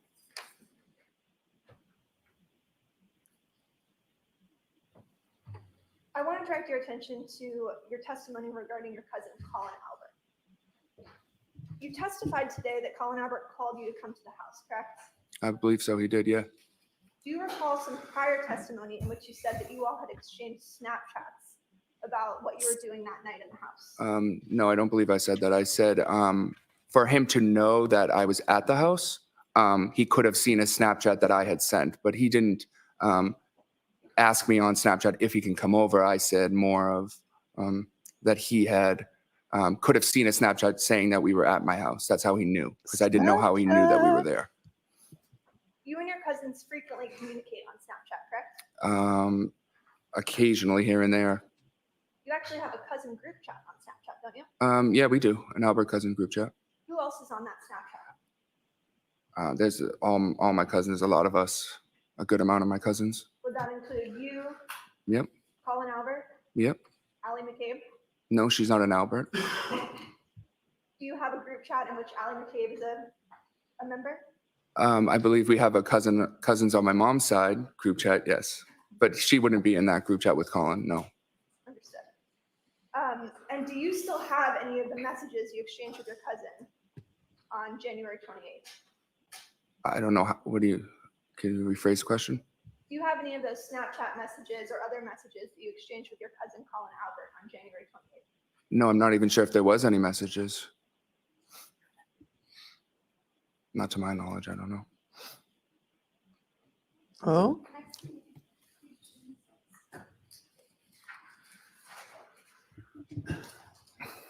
Snapchat has entered the conversation. Snapchat has entered the chat.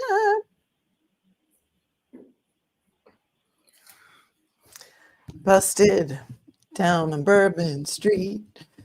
Set up like a bowling pin. Knocked down. Gets to Mr. Albert, you win. testified that Colin arrived around 10:45 or 11 p.m., correct? Today, I said that? Yes? Yes. Who else was at the house when the clock struck sort of midnight as it became your birthday? When it hit my birthday, it was just Colin, Julie, Nagel, and Sarah Levinson. Was there any sort of celebration for your birthday when the clock struck midnight? No. What were you guys doing? We were just sitting there. Probably happy birthdays were exchanged, but it was nothing crazy. I'm not a big birthday person like that. Except for Where in donuts. the house were you guys at that point? In the dining room area. You testified that your parents and Brian Higgins arrived shortly after midnight with your sister, correct? Yeah, I believe I said around 12:05, 12:10 in that area. Describe what happened when they came into the house that night. They all just walked in the door, and at that point, my cousin Colin was standing up to leave. They passed each other, said hi, and that was it. Mr. Albert, you never actually observed Colin leave in a vehicle from 34 Fairview, correct? No, I didn't see with my eyes, no. In fact, you said you only looked out the window 2 times that night, correct? Yes, that's true.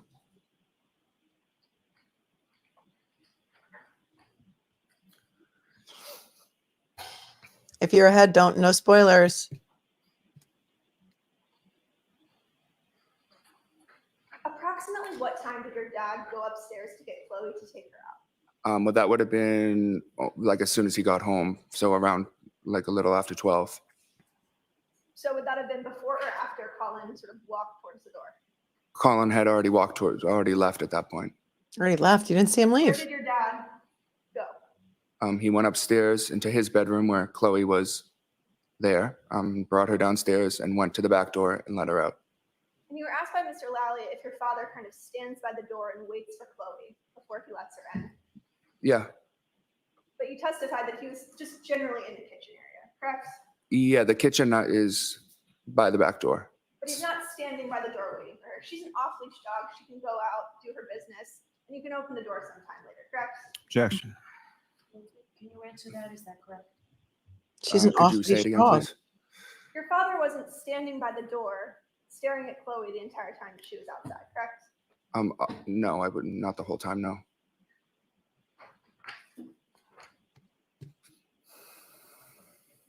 You testified earlier that Julie Nagel went outside to speak with her brother to indicate that she no longer needed a ride. Do you recall that testimony? I'm not sure if I said that exactly, but yeah. Can you describe sort of what you saw the first time you looked out the window? I just saw a little in front of the driveway a little bit. I saw a truck. I saw my friend Julie at the passenger door. I suppose talking to the people in the truck. And a little ways up, I saw another dark SUV that I wasn't aware of. And so you'd agree that there was nothing obstructing the view between the truck and the dark SUV, correct? Well, not from my vantage point, no. And the second time you looked out the window, the only difference you saw was that Ms. Reed's vehicle had pulled up, correct? Well, I didn't know it was Miss Reed's vehicle, but the car that was there had moved up, yes. And the truck was no longer there, correct? The second time I looked out the window, that I'm not sure of. Would it refresh your recollection to take a look at your testimony Sure. Oh, yeah. from Do it. July 6, 2020, or sorry, May 18th, 2023?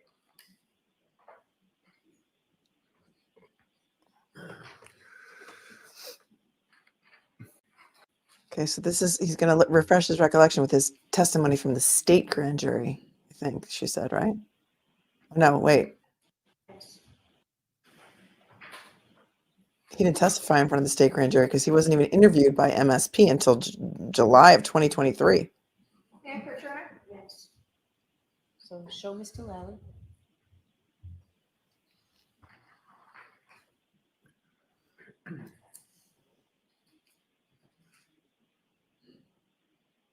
It's federal grand jury testimony.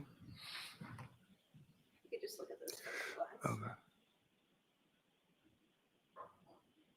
And you can look up when your recollection is refreshed. Okay. Yep. Does that refresh your recollection as to what you testified to Sure. Yes. on May 18th, 2023? Yes. Isn't it true that you said that the second time you looked out, you saw that there was a black SUV that had pulled forward, Yes. but the truck was no longer there? Sure. It seems like I said that then. Yes. You also testified earlier that you saw tire tracks in the snow, correct? Yep. Where were those tracks? Just along the side towards the driveway along this way, going up towards the flagpole. And you viewed those tracks kind of leading up towards the flagpole, correct? Yes. So you'd agree that the visibility and lighting in front of the house was good enough that you were able to see tire tracks in the snow, correct? Sure. But you did not see a 220-pound man lying in the snow in your front yard, did you? Objection. Is that something that you saw, sir? No, I didn't see that. Mm-mm. Who was in the house? the Just second because that time was a you looked out moment. the window? It would have been. That was a moment for Liza Little. I'm going to play it again. It deserves a replay. The snow, correct? Okay. Going up towards the flagpole. And you viewed those tracks kind of leading up towards the flagpole, correct? Yes. So you'd agree that the visibility and lighting in front of the house was good enough that you were able to see tire tracks in the snow, correct? Sure. But you did not see a 220-pound man lying in the snow in your front yard, did you? Objection. Is that something that you saw, sir? No, I didn't see that. You sounded Who was defeated. in the house the second time that you looked out the window? It would have been my mom, my dad, Brian Higgins, my sister, Julie, Sarah, Uncle Matt. Mr. Albert, you testified on May 18th, 2023 Mhm. in another grand jury, Mhm. and you said, quote, "I'm not sure if Brian Higgins was still there. I know he left at some point." Do you recall that testimony? I mean, I know he left my house at some point. I just don't know exactly when it was. You were asked specifically at the time that you looked out the window who was there, and you said, "I'm not sure if Brian Higgins was there." Yeah. Isn't that correct? Okay, if I said that, yes, because I was not sure. I'm still not sure that if he was there or not. So you're not sure whether Brian Higgins was there when you looked out the window, correct? No, I'm not sure. You have no independent recollection as you sit here today where Mr. Higgins was when you looked out the window, correct? No. You also didn't recall Mr. Higgins ever saying goodbye to you or your group, correct? I believe that's true. Yeah. I hear whispering. In fact, you actually testified before another grand jury on May 18th, 2023, that at some point Mr. Higgins just wasn't there anymore. I must have gone to the bathroom or something. I came back and I said, "Where did Higgins go?" And they said he left, correct? Sure. Yes. You also testified before that grand Objection, Your Honor. Why? So, yeah, I'm going to see a Ty Bart. If you could bring that, please. Maybe because she's not impeaching him right now. Maybe because she's just reading from it. And she has to ask him if he remembers testifying to something first. Leave.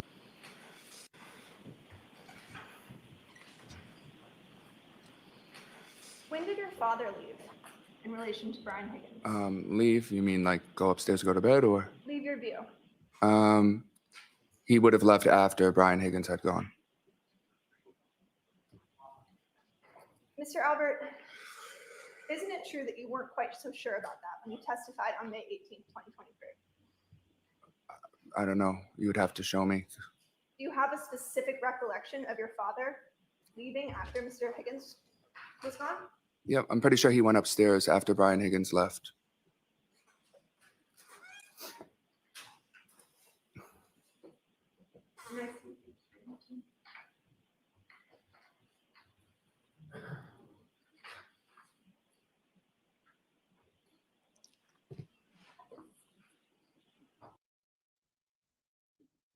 I'd like to show you. May I approach, Your Honor? Yes.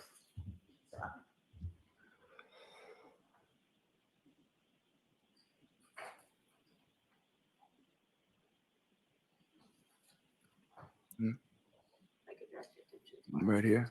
Okay. All right.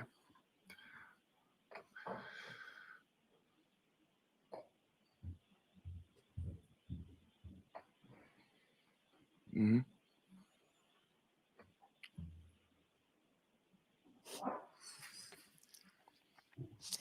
Danny says, so everybody conveniently goes to the bathroom when somebody important Albert, leaves. isn't it true that you told the grand jury, "I'm pretty sure Mr. Higgins left first before my dad went upstairs because he wouldn't have left if his friend was still there"? Yes, I just said that here as well. I mean, you don't have any specific recollection as you sit here today where your father was or where Mr. Higgins was when you looked out the window that night, No, correct? no, that's not true. I know that my father was in the room with us. I'm saying I don't know. I'm saying I don't know when Brian Higgins left the house. And when Brian Higgins left the house, then my father went upstairs into his bedroom. But what you actually said was, quote, "I'm pretty sure Mr. Higgins left first before my dad went upstairs because he wouldn't have left if his friend was still there," correct? I see what you're saying. Yes, but I still say that my dad wouldn't have went upstairs until Brian Higgins left the house. Pretty sure. And that's based on an assumption, correct? Sure. Yeah. Because you weren't interviewed about this case until 18 months later, correct? Yeah. You did not personally observe your father go upstairs, correct? No, I did. I watched him go up the stairs. I was standing by I was in the kitchen. You can see the stairs right there. Your testimony is you can see individuals walk upstairs in your house? Depending on, Kitchen? yes, the dining room, from the dining room I meant.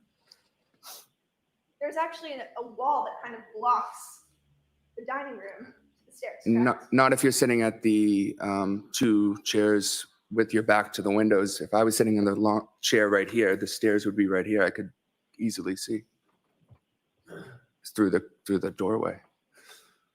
But as you sit here today, you don't know what time that happened, correct? No, I don't know the time. No.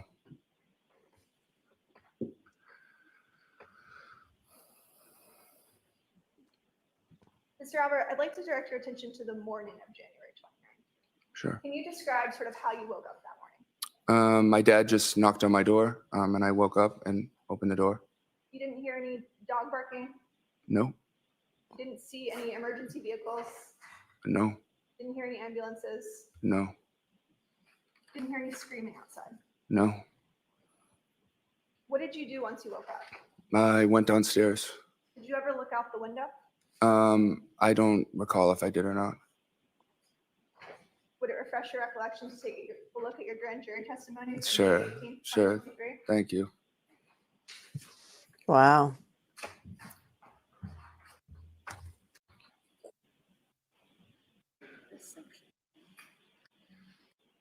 Yeah. Yep. Is your recollection refreshed? Sure, yeah. Why didn't you look out the window that morning? Well, I say here that I just would give me anxiety to look out the window. Is there a reason that you didn't want to look outside? I'm just an anxious person and I got overwhelmed. I think most people would be overwhelmed in that situation. Did you say that this was kind of a new thing for you, for cops and police to be at the house? Yeah, that's never happened before. I've never had cops at or near my house. And it made you overwhelmed, correct? Yeah, I get overwhelmed easy, so. You've done pretty good today, bud. Mr. Albert, how many times did you discuss this case with members of your family before you spoke to the Massachusetts State Police on May 18th, 2023? I don't have an answer for that. I don't know how many times. Hundreds? We talk about it. Hold on. How many times have you talked about this case with your family? Hold on. He gets overwhelmed easily. He has a lot of anxiety. Or near my house. And it made you overwhelmed, correct? Yeah, I get overwhelmed easy, so. Mr. Albert, how many times did you discuss this case with members of your family before you spoke to the Massachusetts State Police on May 18th, 2023? How many times did you discuss this case with your family before you discussed it with the Massachusetts State Police on May 18th of 2023? I don't have an answer for that. I don't know how many times. Hundreds? We talk about it pretty decent. I mean, considering, yeah. Hundreds of times between January 29th, 2022 and May, I forget the date, 23rd, 2023. Hundreds of times. What members of your family have you discussed this case with? My parents, my sister, occasionally my aunt, JJ, and Uncle Matt. Would you say it's been hundreds of conversations? Well, I guess you can, I mean, you'd have to split it up and quantify what conversations were about the actual case and what conversations have been the harassment we faced since then. Oh, harassment. In all of these discussions, The harassment is coming in. If a witness organically brings it up, remember the judge's ruling, if a witness organically brings up the harassment by a certain journalist, it's coming in. Do you remember that? Hold on. By what conversation? been hundreds of conversations. Well, I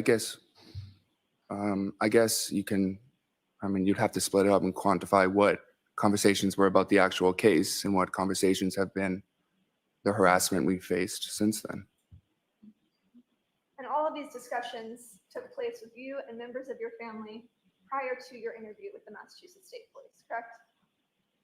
And no, we've talked since then. Continued to speak with them about this case Not, since your interview. I don't know what you mean by this case. This case meaning the actual case at hand or just the case about the harassment we faced? The case of the death, of the murder of Officer John O'Keefe.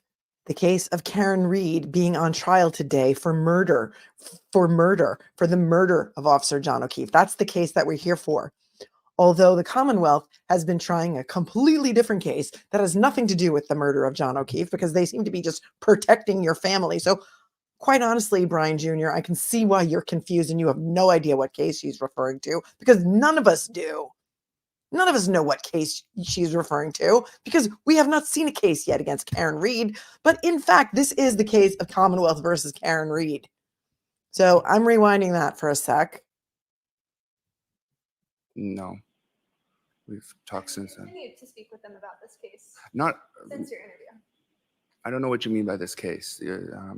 This case meaning the actual case at hand, or just the case about the harassment we faced?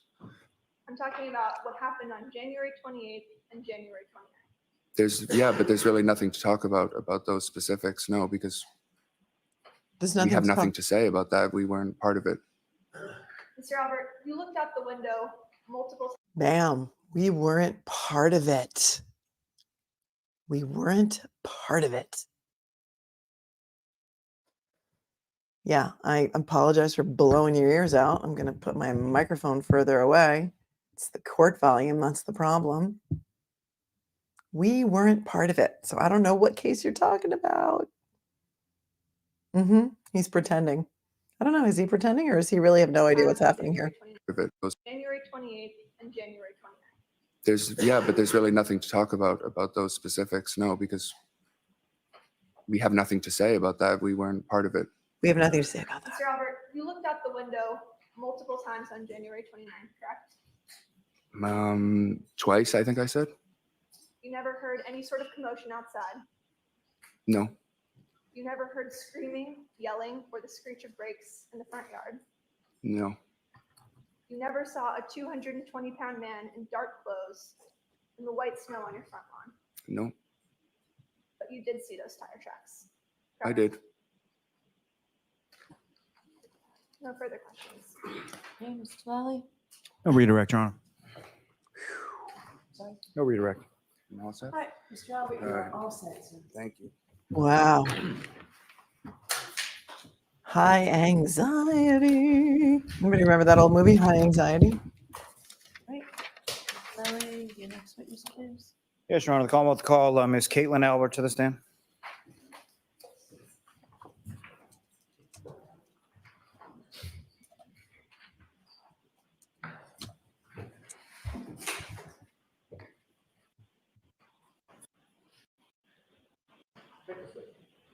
Want to step on me?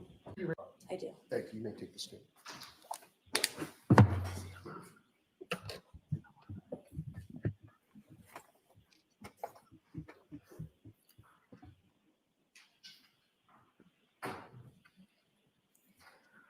Will the pictures in the hot tub come in Go ahead, Mr. Lally. Thank you, Your Honor. with Katie McLaughlin? Good afternoon, ma'am. Good afternoon. Inquiring minds Please want to state your name and spell your last name. Sure. Caitlyn Albert, Caitlyn Albert. And where do you live, ma'am? I live in Easton, And how long have you lived there? about 3 years. Who, if anyone, do you live there? I live with Tristan Morris, my boyfriend. And you and Ms. Morris, about how long have the two of you been dating? Almost 8 years. Now, prior to living in Easton, where was it that you lived before that? I lived in Canton, And specifically, where in Canton did you live? 34 Fairview Road. And how long was it that you lived at 34 Fairview Road? Geez, I lived there from Nice. about 2011 to 2021. And that was a family home, is that right? Yes. And who did you live at 34 Fairview Road with? My mom, my dad, and my 4 siblings. And your mom's name is Nicole, is that right? Yes. And your dad or your father's name is Brian Albert? Yes. And how many siblings did you have, I'm sorry? I have 4. Are you the oldest? I am. And do you work? I do. What do you do for it? I work for the Massachusetts Attorney General's office in the Medicaid Fraud Division. Oh. And how long have you been doing that? Almost 3 years, I think. In September, it'll be 3 years. Now, ma'am, if I could, excuse me, turn your attention to January 28th, 2022 to January 29th, 2022. Do you recall that time frame? I do. And do you recall what days of the week they were? I actually am not sure that I recall the exact days of the week. Maybe Friday or Saturday. Fair to say around the weekend time? Yeah, weekend, definitely. And as far as your family is concerned, the 29th, what, if any, significance is that day? That would be my brother's birthday. And which of your brothers is it whose birthday that was? Brian Albert Jr. And is beyond Brian Albert Jr., just for sake of my own lack of confusion, is there some other name that you would call him as far as differentiating him between your father? Little Brian, sometimes, even though he's not so little. Okay. And so during the course of that week, sort of leading up to the weekend, what, if any, discussion did you have with your mother or anybody else in your family in regards to little Brian's birthday? So leading up to that weekend, I was aware that my brother might have like a friend or two over the house for his birthday. And then I had spoken with my mom and my aunt, Julie Albert, about maybe going to a local Canton bar, grabbing some food and some drinks, and just kind of seeing where the night takes us. And then maybe ultimately going back and seeing my brother for just to say happy birthday, kind of end the night that way. Seeing where the night takes us? You're out with your mom and your aunt and you're going to just see where the night takes you at a local Canton bar? Okay. As the week went along, what, if anything, sort of affected or changed plans in reference to that? Nothing that I can really think of.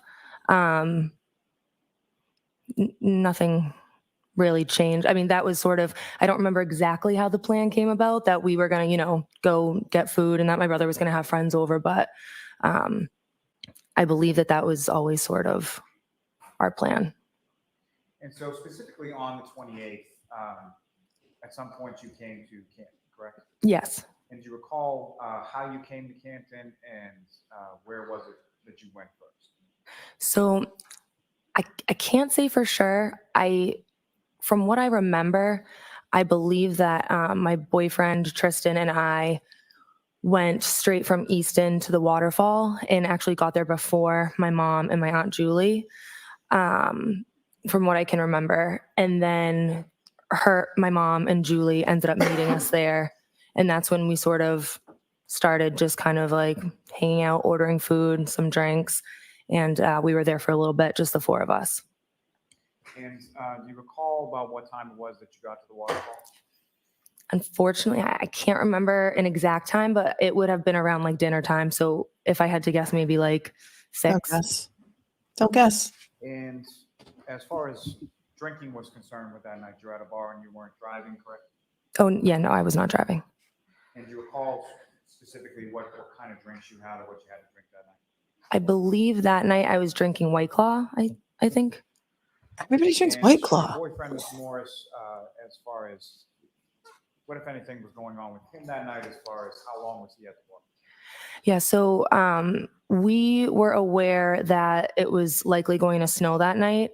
So my boyfriend Tristan had gotten offered to do some like plowing or shoveling. So he knew that he was going to have to probably be up for the majority of the night into the morning doing some shoveling.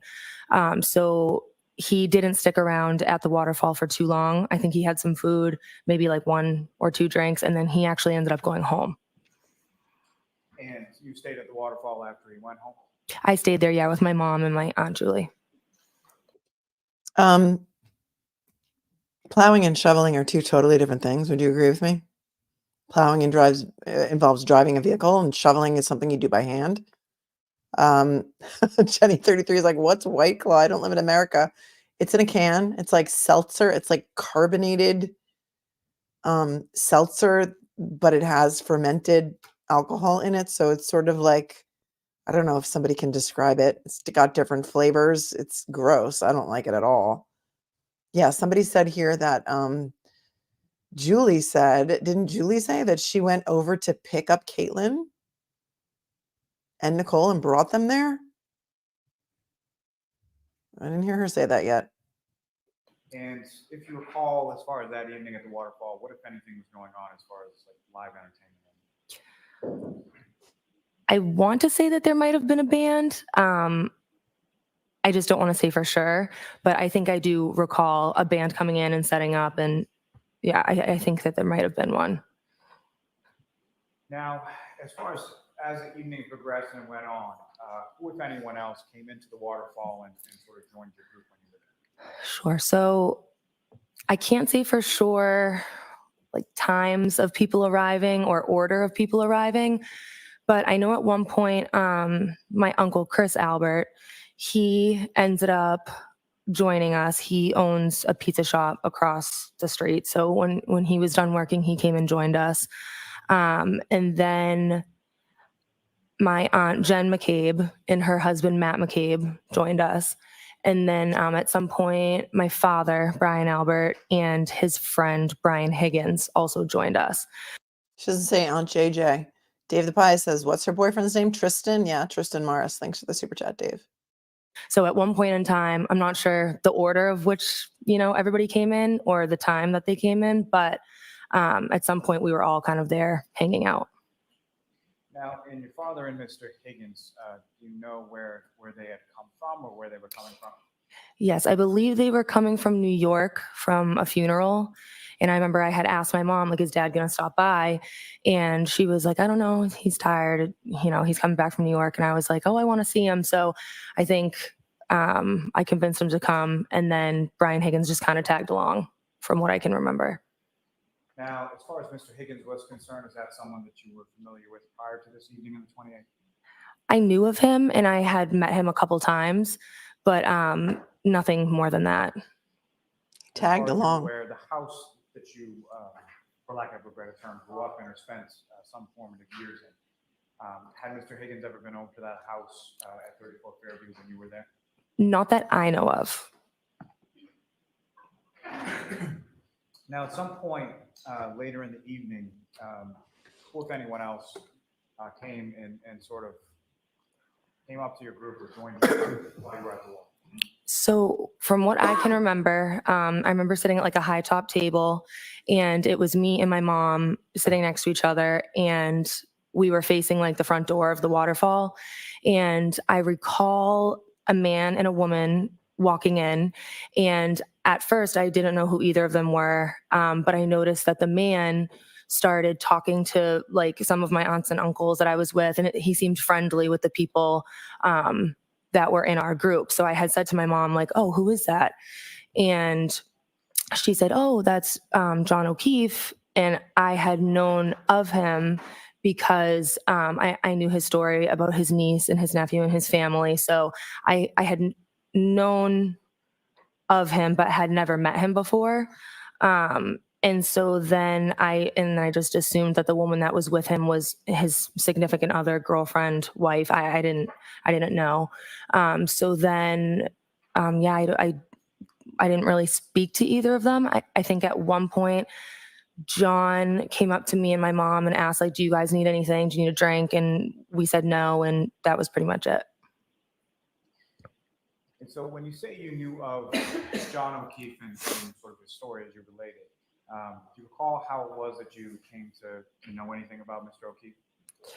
Or who was it through that you came to know about Mr. O'Keefe? Well, in general, it was kind of like a known thing. The tragedy of what happened in the O'Keefe family. And so I had just kind of heard that story. And then on top of that, John O'Keefe's niece is either the same age or around the same age as some of my younger cousins. So I knew that she was friendly with them. I knew that my Aunt Jen McCabe would like help out here and there, going to sports, going to different events, whatever. I know that my Aunt Jen was friendly with John O'Keefe. And I knew that my Aunt Julie and Uncle Chris were somewhat friends with him as well. And just to be clear, when you're talking about some of your younger cousins, Mhm. the younger cousins you're speaking of, who were their parents? So the younger cousins that I'm referring to would be the McCabe girls, and their parents are Jen McCabe and Matt McCabe. And they were present at the waterfall that evening as well. Jen and Matt were, yes. Now, with reference to Mr. O'Keefe and his significant other that you described, had you ever met them prior to that evening? I had not to my knowledge. I wouldn't be surprised if there was maybe like a sporting event or something where we, met each other in passing, but I had never formally met John or the woman that he was with. And so on that evening on January 28th, you had never met nor were you aware of anybody by the name of Karen? No, I was not. And if you know, about what time was it that they came into the waterfall and came over? I can't say for sure. I'm not sure of time. But fair to say, the other people that you testified about, as far as your uncles, your aunts, and things like that, were they all there at the time that Mr. O'Keefe and Miss Reed came in? I believe so. I believe that everyone who was there in the group that I was with was present when John O'Keefe and Karen Reed arrived. And about what time was it that things started to wind down as far as the waterfall was concerned? Again, I'm the worst with times, but I would say it was around like 12-ish that we kind of said, let's kind of head out and head home. I would say 12-ish, approximately. Now, during the course of the time that you were at the waterfall, either before or after Mr. O'Keefe and Ms. Reed arrived, how would you describe sort of the mood or the demeanor of the group that you were with? I mean, I didn't notice any issues or any negative things happening. All the conversation seemed positive, lighthearted. Everyone was just kind of having a good time, getting along. I didn't notice anything out of the ordinary, really. Did you notice any injuries on anyone? No issues as far as fighting or tension between your group, is that correct? Correct. And as far as you saw, with regards to Mr. O'Keefe and Ms. Reed, no issues as far as fighting or tension that you observed between the two of them? Not that I observed. Was any shredded clothing? And when you, around 12-ish or so, when you started to leave, who was it that, how did you come to leave and who did you leave with? So I left with my mom and my dad. And again, I'm not sure the order of when like everybody else left. But I went with my mom and my dad back to 34 Fairview Road. And if you recall, who drove home from the waterfall to 34 Fairview? My dad. And about how long a drive is that from the waterfall to Fairview Road? I would say like 5 or 6 minutes, give or take. And when you arrived to the house at 34 Fairview, do you recall where your father parked in relation to the house? From what I can remember, he parked in the driveway. The driveway. And if you know about how many other cars were in the driveway when parked? I'm not sure. I know there was at least like 1 or 2, but I can't say for sure. I just don't really remember how many were in the driveway at the time. I had like younger siblings in college at the time who would sometimes take some of the cars, so I just don't remember for sure. And if you know, essentially, there within the driveway, there's a garage at the end of the driveway. Is that correct? Yes. And there's a door on the left, door on the right. Is that right? Yes. And do you recall whether or not your father pulled in the driveway on the left side or the right side in relation to those two? I don't remember. And when you came into the house, do you remember how it was that you came from the vehicle to the house? Yes. From what I remember, I went in the front door. So I would have gotten out and walked on the brick path over to the front door area, walked up the steps, and then walked through the door that enters into like a foyer area. And just to be clear, sort of when you walk into that front door with the foyer area, what if anything's right in front? So when I first walked in, I actually had seen my cousin Colin. He was standing in the foyer area. And I remember I said to him like, "Oh, hi, what are you doing?" Next question. Notice how, first of all, who would walk all the way to the front door when you pull in the driveway? You could just go right in the side door. It makes no sense. But they all want to say they saw Colin standing in the foyer, and so that's what they're going to say. I don't know why you'd go all the way to that front door when you could just go right in the side door. It's closer. It's snowing. So when I first walked in, I actually had seen my cousin Colin. He was standing in the foyer area. And I remember I said to him, like, "Oh, hi, what are you doing?" What are you doing here? Then nobody expected him to be there. Taking you back to sort of when you're exiting the waterfall and when you're exiting your parents' vehicle and walking in the house, what, if anything, did you observe as far as the weather at that point? I remember at that point, snow was definitely coming down. And I could tell that it was like progressively getting worse. But you went all the way to the front door. In the front foyer area, that's where you run into your cousin Colin? Yes. How is Colin related to you as far as, how is he your cousin? So Colin is Julie Albert and Chris Albert's son. So he's my first cousin. And when you walk in, you sort of bump into him. Where was it that he was? He told me that he was headed. Not what he told you. Where was he going? To my knowledge, he was going home. Objection. Next question. From the time that you walked in and bumped into Colin sort of in the foyer of the home, how long was it that he was in the home while you were there? I would say No, how long was he in the home when you were there? minutes. Oh, she's going to allow that. Your group, this includes yourself, your mother, your father, is that correct? Sorry, what was that? From your group, when you enter the home, that includes you, your mother, and your father? Correct? Yes. And who, if anyone else from the waterfall, arrived at your home around the same time as yourself, your mother, and your father? I believe that Brian Higgins was the next to arrive. I think he very shortly after came inside, after myself, my mom and dad. And so when Mr. Higgins comes into the house at 34 Fairview, are you already in the house? I was already inside, yes. And so do you have any idea what Mr. Higgins was driving that evening or where he parked it? I do not. And then once you come into the house, when you come into the house, where is it within the home that you go? So I walked in through the foyer, and then I took a right turn, which leads into like the dining room area. And that's where my brother Brian and two of his friends were just sitting around the dining room table. So I said happy birthday to him and was just kind of hanging out in there for a little bit. And the friends that you observed in that sort of kitchen dining area, the friends of your brother Brian, little brother, what were their names? Sarah Levinson and Julie Nagel. And were those people that you were familiar with prior to this evening in January 28th? Yes. Familiar with them as their friends of your little brother? Yes, exactly. And with regard to the house, after yourself, your mother, and your father arrived, and then Mr. Higgins after that, who, if anyone else from the waterfall, came to the house that you saw? My aunt Jen and my uncle Matt McCabe. And when your aunt Jen and your uncle Matt McCabe arrived, where was Colin? Colin had left by then. Objection. I'm going to allow it. Where was Colin? And Colin had left by then. Okay. Did you see him leave, or you just assumed that he left? when Mr. and Mrs. or your uncle and your aunt McCabe come in, where is it that they go with them?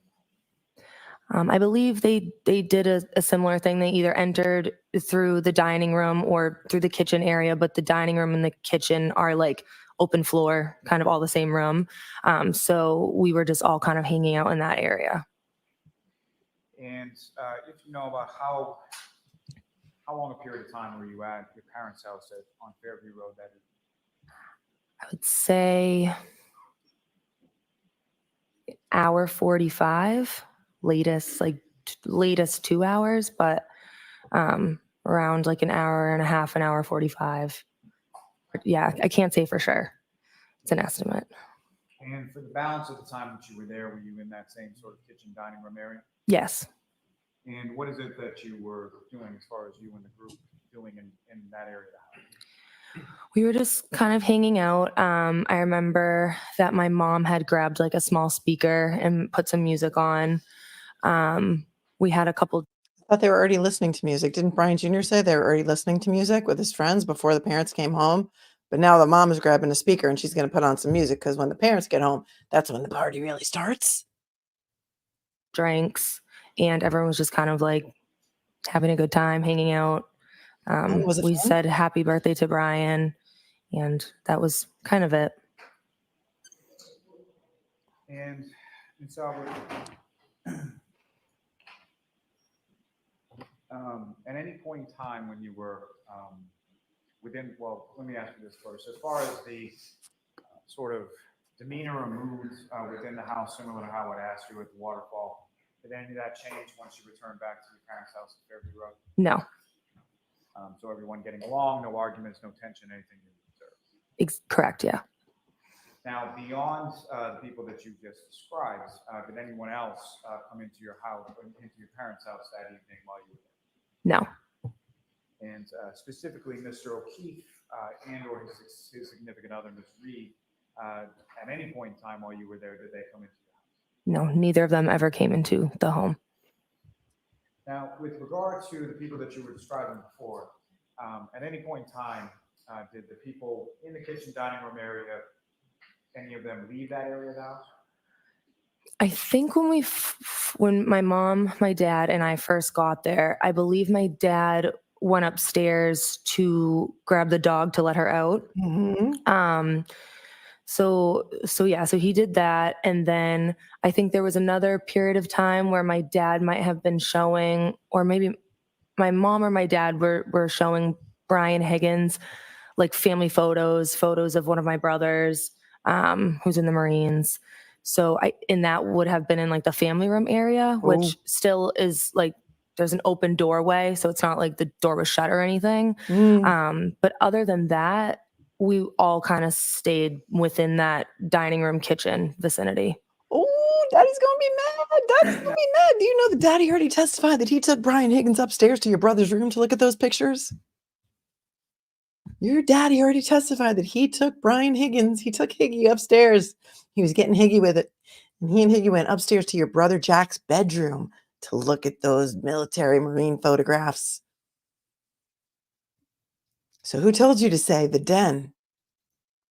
Because that's what your mom said too. But your dad said they went upstairs. And then Higgy testifies in front of the feds that he never, ever went upstairs in your house, ever. Oops. There it is. Oops, there it is. Uh-oh. Now, with reference to the dog, that was a family dog, is that right? Yes. And your family had the dog when you still lived on Fairview Road with your parents? Yes. And what was the dog's name? Chloe. And with respect to letting the dog out, can you describe to the jury sort of what that process entailed? Was it on a leash or how would the dog be let out? Sure. So we had like a fenced in backyard and we had a back door. So we would just kind of open the back door, let her out. She would kind of do her thing. And then she would come back in when she was done.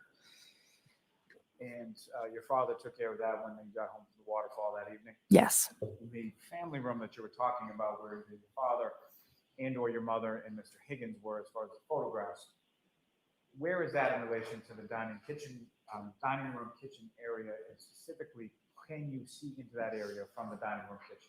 Into the family room? Yes. Yes. So there's just sort of like it's like a doorway, but there's no door there. It's pretty open. And if you're standing in the dining room or the kitchen, you can see into the family room for the most part. So the family room. Didn't the mom say the library? Because there is another room. When you walk in that front door into the foyer, we've looked at the floor plan of the home. To the left, there is another room that I think they called the library, or the mother called the library or the study. And that's where I think the mom said they were looking at the photos. Now, Caitlyn is saying the family room. So then there's the dining room. And then to the right of that, the side door goes directly into what she's talking about, the family room. So everyone's got a conflicting story, I think, about where they were looking at the photos. Because didn't Nicole say it was the library? Mrs. Wicked Smart says the study, library, and family room may all be the same room, but there's a different room. There's another room when you walk in the front foyer to the left. Different room. I'd like to know. That's the library, right? She said the library. Okay. Points were not living at the address on Fairview Road, is that right? Correct. And as far as the people that were at the house who did not live at the Fairview home on that night, who was the last person to leave? I was the last person to leave. And prior to your departure from the house, sometime hour 45 or so after you got there, can you describe the order in which the other people that you just described were there? What order did those? Did you watch everyone leave? I don't remember the order in which everybody left, but I do remember that Sarah Levinson, Julie Nagel, my aunt Jen, and my uncle Matt, they all left in one car, and then Brian Higgins left. But I just don't remember the order in which it was. Probably within like a couple minutes of each other, but I just don't remember exactly who left first. And then I left pretty shortly after everyone else as well. Now, during the time that you were hanging out in that dining room, kitchen area of the home, at any point in time was your attention drawn to the outside of the house? Did you hear anything, see anything outside the house? I did not. And with respect to the front area of the house, at any point in time, was there any discussion that you recall about anything going on in that area? I don't recall a discussion going on about anything happening out front, except for at one point, No, let me hear her answer first. No, you don't hear her answer before you rule on the objection. That's not the way this works. That's not the way court works. The attorney objects to the question, and then the objection is sustained or overruled. You don't hear the answer first, and that we're doing this backwards now? This is day one of being a judge? Oh, for the love of the traveling Mary. Hold on. Out front, I don't recall a discussion. I don't recall a discussion going on about anything happening out front, except for at one point, No, let me hear her answer first. Except for what? At one point? I remember that Julie Nagel's brother was supposed to pick her up. So I knew that there was some communication where she told him, never mind, you don't need to pick me up. You can go home. I'm going to go home with Jen and Matt. No, that's not what she actually said, because in her statement, what she had said was, she told her brother, I'm going to sleep over. She didn't tell her brother she was going to go home with Jen and Matt, because she called her brother to come and get her. So why would she go out there and be like, oh no, I'm not going to go with you. I'm going to leave 20 minutes from now with Jen and Matt. Wait till Julie Nagel testifies, and Ryan Nagel. With respect to your aunt, Jennifer McKay, what, if anything, do you recall her doing with, do you recall her having a cell phone that night? I do. And what, if anything, do you recall her doing with respect to that cell phone? I remember at one point we were standing in the kitchen and I had noticed she was on the phone. And I remember she said something to the effect of like, oh, objection. No, not what she said. Okay. So next question. At some point, did you see her talking on the phone? I did. And at some point, did you see her appear to be texting on the phone? I'm not sure about texting. I definitely saw her speaking with somebody on the phone though. And at some point, where did she put her phone in relation to where you guys were in the kitchen and dining room? I'm not sure. No, he wanted her to answer that. Recall any sort of charger or anything like that in that area of the home? I don't. He wanted her to answer that too. Where's the charger? Where would she have plugged her phone in to charge it? Now, as far as who picked you up from the house that night? My boyfriend. And Mr. Morris came to the house on Fairview Road and picked you up at some point, about an hour and 45 minutes or so after you arrived there. Is that correct? Yes. And recall what Ms. Morris was driving on that particular evening?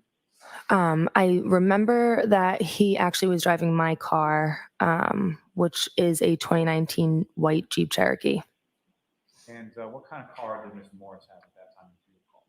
At that time, he had a very old, I want to say like 2012 Ford Taurus. So that's why he took my car, because the Taurus wouldn't have been good in the snow. She was dating down. How was it that you came? Did he call you, text you? How did you know that he was there? I believe that we texted, and that's how I was informed that he was out front. So you receive a text, something to the effect of here, and then you go outside? Yes. And when you went outside, if you recall, what was the weather like when you were coming out of the house? When I walked outside, I remember, again, the snow was coming down a lot. I remember like sort of trying to watch my step because the stairs in the brick path were pretty snowy, and I didn't want to slip. So as far as weather, yeah, I remember it was actively snowing and I was trying not to slip.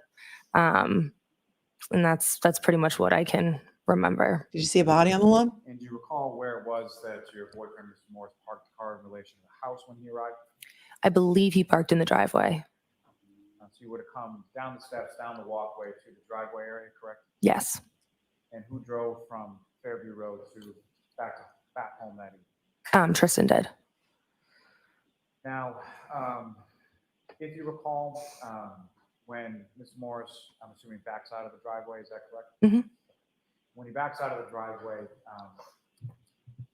where does the vehicle go in relation to the house? We went up Fairview Road, so towards the flagpole in our yard. It's where the body was. Towards the flagpole with the passenger side facing the house, is that right? Yes. I've seen the body. And if you recall, as Mr. Morris is driving away from the home, what, if anything, with respect to the weather, did he have to employ within the car?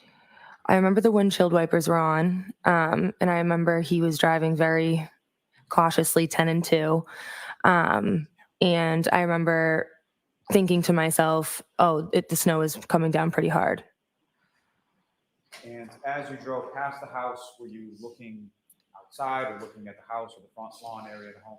I was not. Once I got inside the car, I was my attention was on him, and we were having a conversation. So I hadn't been looking out the passenger window towards my house at really any point. Right. She wouldn't be looking out the passenger window at any point. That's why she wouldn't have seen the body. That would have been right there in the white snow, starting to stick. He's driving her car. It's a Jeep Wrangler. Don't really think that you need to be too careful. It's 4x4. Pretty damn good in the snow. In fact, I'd say a Jeep Wrangler is one of the best cars you could possibly have in the snow. But his hands were at 10 and 2. She remembers that. So your head was turned towards your boyfriend who's driving the car to the left of you as he's driving away from you. Yes.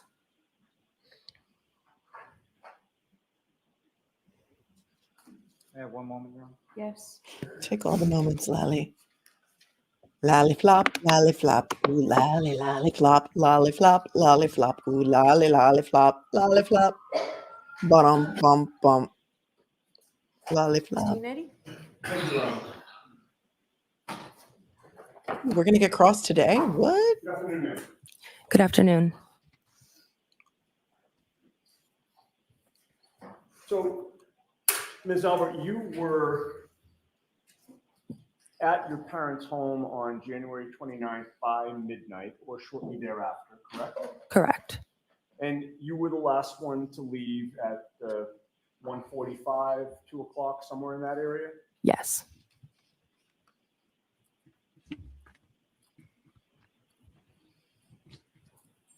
On January 29th of 2022, after you got up that day, did you receive a call, a text, any sort of communication from any investigator connected with this case? I did not. Trooper Proctor did not contact you on January 29th? No, He did not interview you on January 29th? he did not. What about January 30th? No. 31st? Nope. How about the entire month of February? Did you hear from Trooper Proctor wherein he set up a meeting or an interview with you? I did not. Then what about the entire rest of 2022? Objection, Did Your Cooper Honor. Proctor interviewed you during that entire year? All right, so the objection's overruled. You can answer that. I was not interviewed, no. No. And then in 2023, prior to May of 2023, were you contacted by Trooper Proctor or any investigator for an interview regarding what you just testified to here today? I don't think so. And you hadn't met Mr. Lally by May of 2023 either, correct? I don't think so.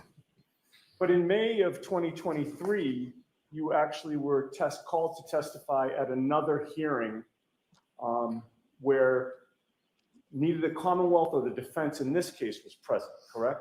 Correct. Mr. Lally and Ms. McLaughlin were not there, and certainly no members of the defense team were there, correct? Correct.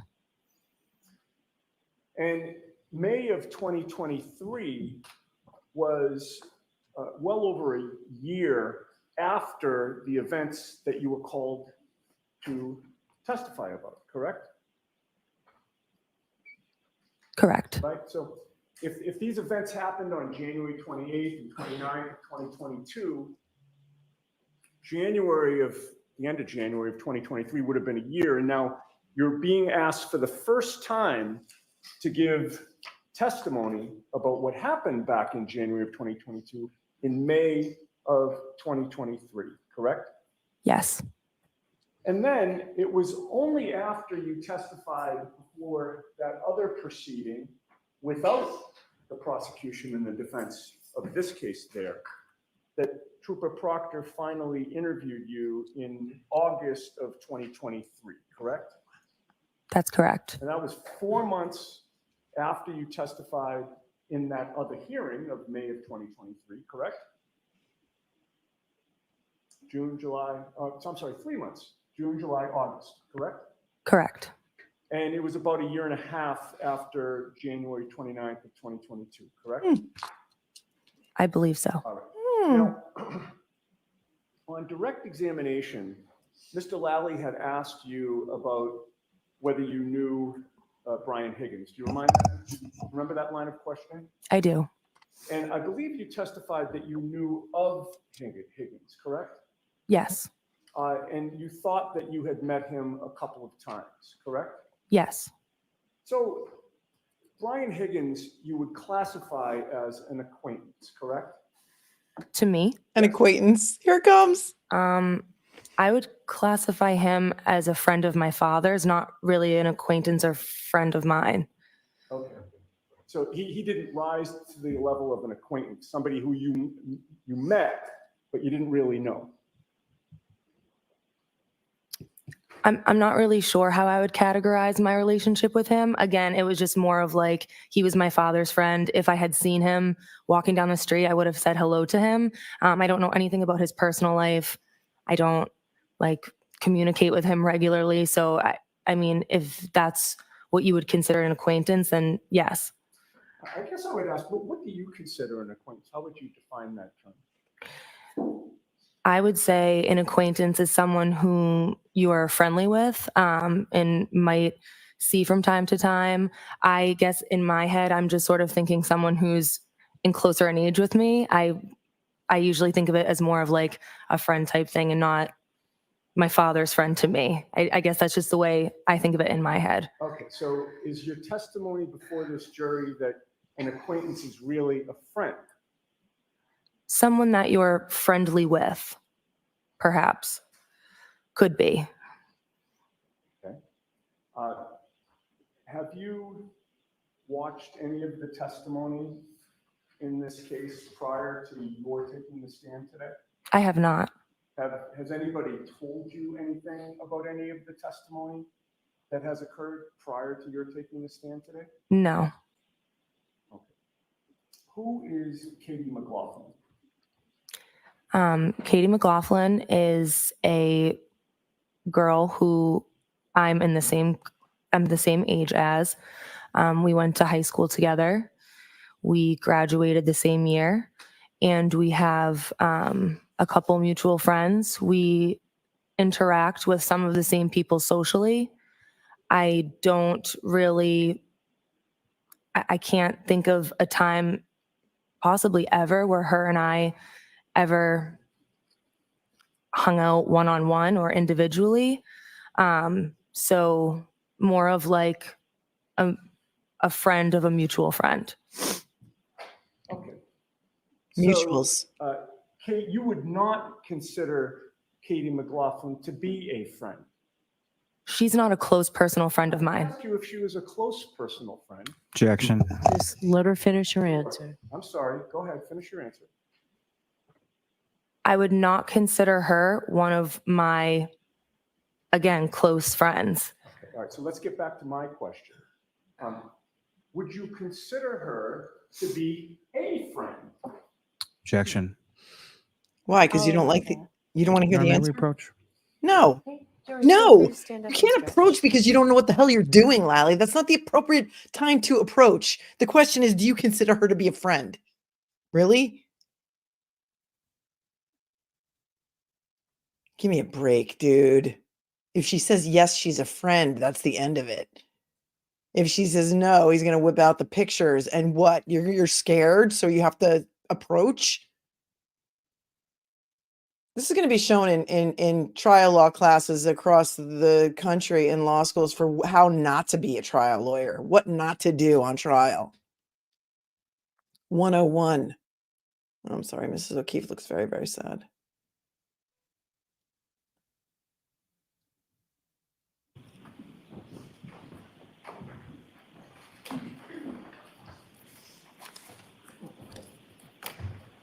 Okay, Ms. Albert, you know Courtney Proctor, correct? I know of her, yes. And you've been in her company several times, correct? Yes. You've met her children, correct? Once, yes. And you know she is Michael Proctor's sister, correct? Yes. When Michael Proctor ultimately interviewed you in August of 2023, did he ever ask you how well you knew his sister, Courtney Proctor? Did that subject ever come up?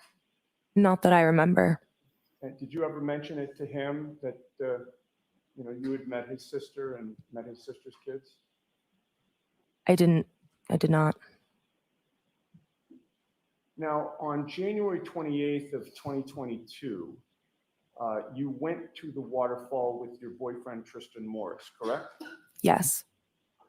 And ultimately, he left and you stayed, correct? Yes.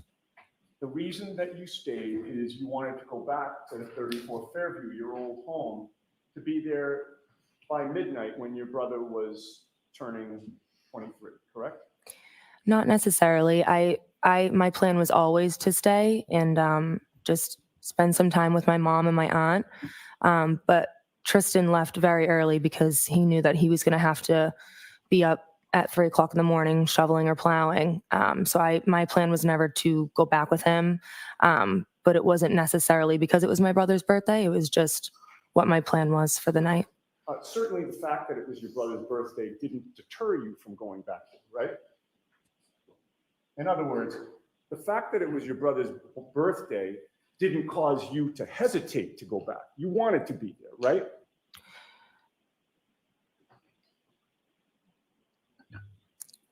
Well, my brother Brian wasn't at the waterfall. No, I'm talking about, let's start over. Tristan left, right? Yes. You stayed at the waterfall. Yes. And you planned to go back to 34 Fairview, did you not? At some point in time, that was spoken about, and I agreed to go back to 34 Fairview, yes. Okay. And you went back there to see your family, correct? Yes. Including your brother Brian, whose birthday it was, correct? Yes. That was your parents' home, right? Yes. You grew up there. Yes. You were comfortable there. Yes. There was plenty of room at the house, correct? In what sense? Bunch of bedrooms. Yes. Not all of them were taken up, correct? Mm-hmm. At that time, correct. You certainly felt welcome there, correct? Yes. And there was no problem with you staying there overnight, correct? Correct. And when you made the decision to go there after the waterfall, you knew that there was a snowstorm that was starting, correct? Yes. And you've already testified that when you went back to 34 Fairview, you saw your cousin Colin Albert inside the home, correct? Yes. In fact, you walked in and he was one of the first people that you saw, correct? Correct. He's been over your house many times, correct? Correct. You're close with him as your first cousin, are you not? I am. And your brother Brian Jr. is close with him as well, correct? Yes. Colin Albert is close with your parents, correct? Yes. He's certainly welcome at your parents' home, correct? Correct. And it was certainly not shocking to see your first cousin, Colin Albert, at your home, correct? Correct. And you had a brief interaction with him, correct? Yes. That was sort of toward the foyer of the house? Yes. And then you continued deeper into your parents' home and you saw other people there, correct? Yes. Where did you go within the home after you had seen Colin? I believe I entered through the foyer into the dining room area. And when you were there, you saw your brother Brian, whose birthday it was, correct? Yes. He had two friends with him, Julie Nagel and Sarah Levinson, in that same area. Yes. You greeted them as well. Yes. And that's where your attention was focused, fair to say? I would say that once I said hello to them, I didn't just sit with them three. I sort of was walking around. I wouldn't say my attention was solely focused on them three, but I did greet them, yes. And where you were walking around within the kitchen dining room area? Yes. And once you greeted Colin and left him, it's fair to say that you then were not looking over your shoulder monitoring what Colin was doing or where he was going, correct? Correct. And while you were in the kitchen dining room area, the door to the basement was kind of blocked from your view, was it not? If I'm in the dining room area, there is a spot in there where I could see it, but I don't believe I could see the basement door, no. Right. And from your vantage point, the door to the basement's kind of blocked from the area that you were in. For the most part, yes. And you weren't watching Colin to see where he went after you left him, correct? Correct. And you never saw him leave the house physically, correct? Correct. This may be a good time to pause. I don't know, are we going past 4? All right, we'll pause then. Thank Thank you. you. All right, Ms. Albert, we'll bring you back tomorrow. Okay. Okay, I'm gonna ask you to stay here and just let the jury's file out. Never saw nobody. Jury's Thank you. those same three questions. Please do not discuss. Nobody saw Colin leave that night. Nobody has seen Colin leave. Nobody has testified to actually physically seeing Colin leave. The jury's gone. All right, so Ms. Gianetti, why don't you tell me now what it is you hope to do tomorrow and basis for it? Right, so my plan, Your Honor, is based on the fact that Katie McLaughlin, when she testified, tried to minimize her relationship with Caitlyn Albert. The reason why that's relevant is that we have proof that she has changed her story after she learned that 34 Fairview was the Albert family home. She was on record with Trooper Proctor stating that, this is Katie McLaughlin, stating that what she heard my client say, she actually overheard. She heard my client addressing Jennifer McCabe on scene in a hysterical manner saying, allegedly, I hit him, I hit him, I hit him. And that evolved in this case to a multi-part conversation with many different people, including starting with Katie McLaughlin saying, was there any trauma? And my client supposedly responded, I hit him. And then a police officer jumps in and asks another question, and my client supposedly said, I hit him. And there were like 4 different times where my client was responding to others so that it wasn't really this burst of excitement and an excited utterance. She tried to cast it as statements that were made upon reflection, making them sound more ominous and more inculpatory than what they were, particularly because the person to whom my client was speaking, who was no friend of my client, reported that she said, did I hit him? Could I hit him? So we have a clear conflict in the testimony. We have a witness who has admitted that her statement has evolved, and she's admitted that her statement evolved after she learned the identity of the house that she was at, which happens to be the house that Caitlyn Albert grew up in. When she was confronted with, who is Caitlyn Albert, when Mr. Jackson asked Katie McLaughlin who Caitlyn Albert was, there was a long pause, and then she was and then even the way she phrased it was, I think, telling. I went to school with somebody by that name, something to that effect. It just sounded ridiculous. It sounded like it was somebody that she was trying to remember. At that point, we had 4 photos that we marked for ID, H, I, J, and K, where we have them together. We have them being Facebook friends. We have a nature of the relationship that she tried to conceal in our view. Since that time, we've been deluged by other photos of the 2 of them together, including one, intimate photo of them. Intimate. The 4 of them. I'm sorry, when I say the 4 of them, I mean Caitlyn Albert, her 2 college roommates, and the only person who's not a college roommate in that photo is Katie McLaughlin. Katie McLaughlin also said that she never went on anything other than occasional day trips with Caitlyn Albert. We now know that that's false. We have them together in a hot tub drinking in a photo that is from Maine, which is about a 4-hour drive away. When is that? It was posted in 2016, which is another. But when reason. did it occur? Did it occur in 2016, or was it posted in 2016? It was posted in 2016. I think the influence that's when it was a new photo that was uploaded. Yes, he can ask the witness that when he's allowed to introduce the picture.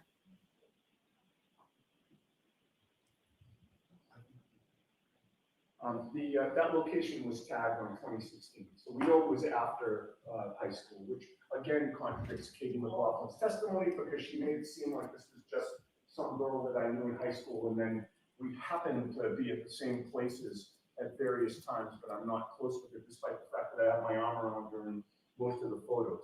The other aspect of this, Your Honor, is that she said that she had not, Katie McLaughlin testified she had not seen Caitlyn Albert for I think 2 or 3 years prior to January of 2022. We have a baby shower photo that is from June of 2021. They are standing next to each other. Do you have someone to authenticate that date? Caitlyn Albert will authenticate that date. Why are you Because sure of that? She's going to be shown a baby shower which occurred in 2021. Okay. That's when it's timestamped on social media. And Caitlyn Albert, her face and her body are in that photo. Katie McLaughlin's face and body are in that photo. How many other people are in that photo? I think there are 6. I have the photo. Back there, Mr. McDermott. The ones for ID. Yeah, it was 6 months before the murder. Come on. Katie McLaughlin said she hadn't Actually, seen if her I in can years. just see those, I thought these were different photos. If I could have those, then you don't need to count the people. There are 5 other people in the photo with them, but they're together on the right side of the photo. These photos impeach the testimony of Katie McLaughlin multiple times, and we should be allowed to explore the bias of these witnesses, particularly the bias of Katie McLaughlin, who purports to give incriminating testimony against my client, brand new testimony that only existed after she learned the identity of the homeowners in this case. This is classic bias and classic impeachment evidence. There is no reason why we shouldn't be able to show photographic evidence of this relationship, much like Mr. Lally's shown photographic evidence of the 34 Fairview, what it looks like. It's intended to assist the jury. And in doing a 403 balancing test, Your Honor, the probative nature of this evidence greatly outweighs any prejudice. She's able to explain these photos any way she wants when Mr. Lally does his redirect examination of her. But without being able to get into this, Your Honor, Katie McLaughlin's testimony, it's like she's wearing a suit of armor. We can't get through it. We have the tools and the evidence to get through it. We have the ability to expose her as somebody that's misrepresented something very important to this court. But if we can't ask these questions and we can't get any of these photos, then we're not able to do it. All right, Mr. Lally, what do you say? Your Honor, just as far as the authenticity of whatever these is, as far as social media is concerned, there's a variety of ways to fabricate that. And I think it's interesting that Ms. Giannetti is really vague about where these photos came from or how he knows these specifics that he's so sure about when they occurred, where they occurred, what state people were in, what day it was, who is college roommates of who within these photographs, but has no specifics about, where these deluge of photographs came from. More importantly, Your Honor, what I would submit as far as Ms. McLaughlin is concerned is she was entirely consistent. And I did the disparagement as far as what her testimony has been, as far as her statement within the report to Trooper Proctor, her grand jury testimony in this case, and her testimony before this jury on the stand were identical, if not entirely consistent. And again, it's not just Ms. McLaughlin that is attributing this statement to the defendant. The jury has heard from two other firefighters, as well as anticipated other witnesses who will testify to these exact same statements that the defendant made outside of the home on that date. What counsel, I think, is referring to as far as the could I have hit him is something that the defendant said to Ms. McCabe, which was overheard by Ms. Roberts on a speakerphone on the way to Fairview Road. And then she modifies that statement when she's asked specifically about the bruising and how that could have been caused. And it's at that point where she repeats, I hit him, I hit him, I hit him, I hit him. So to then use prior statements to a completely separate witness that have nothing to do with Ms. McLaughlin to try to use that to claim impeachment or bias is ridiculous. And then as far as it applies to this specific witness, when it comes to impeachment and bias, what the case law is very clear about is if it goes to bias of the witness who is on the stand. And the witness in this case is Ms. Albert, not Ms. McLaughlin. All right, thank you. This will save us some time tomorrow. All right. Well, the only other thing I was going to add, Your Honor, is Mr. Lally's arguments go to the weight, not the admissibility. But I pulled up my notes, which I'm sure the court has. She has morphed her statement into, I asked if there had been any significant trauma. She said, I hit him. Then she repeated it. A woman said, you're hysterical, you need to calm down. She said, I hit him. Then a police officer said, what did you say? She repeated, I hit him.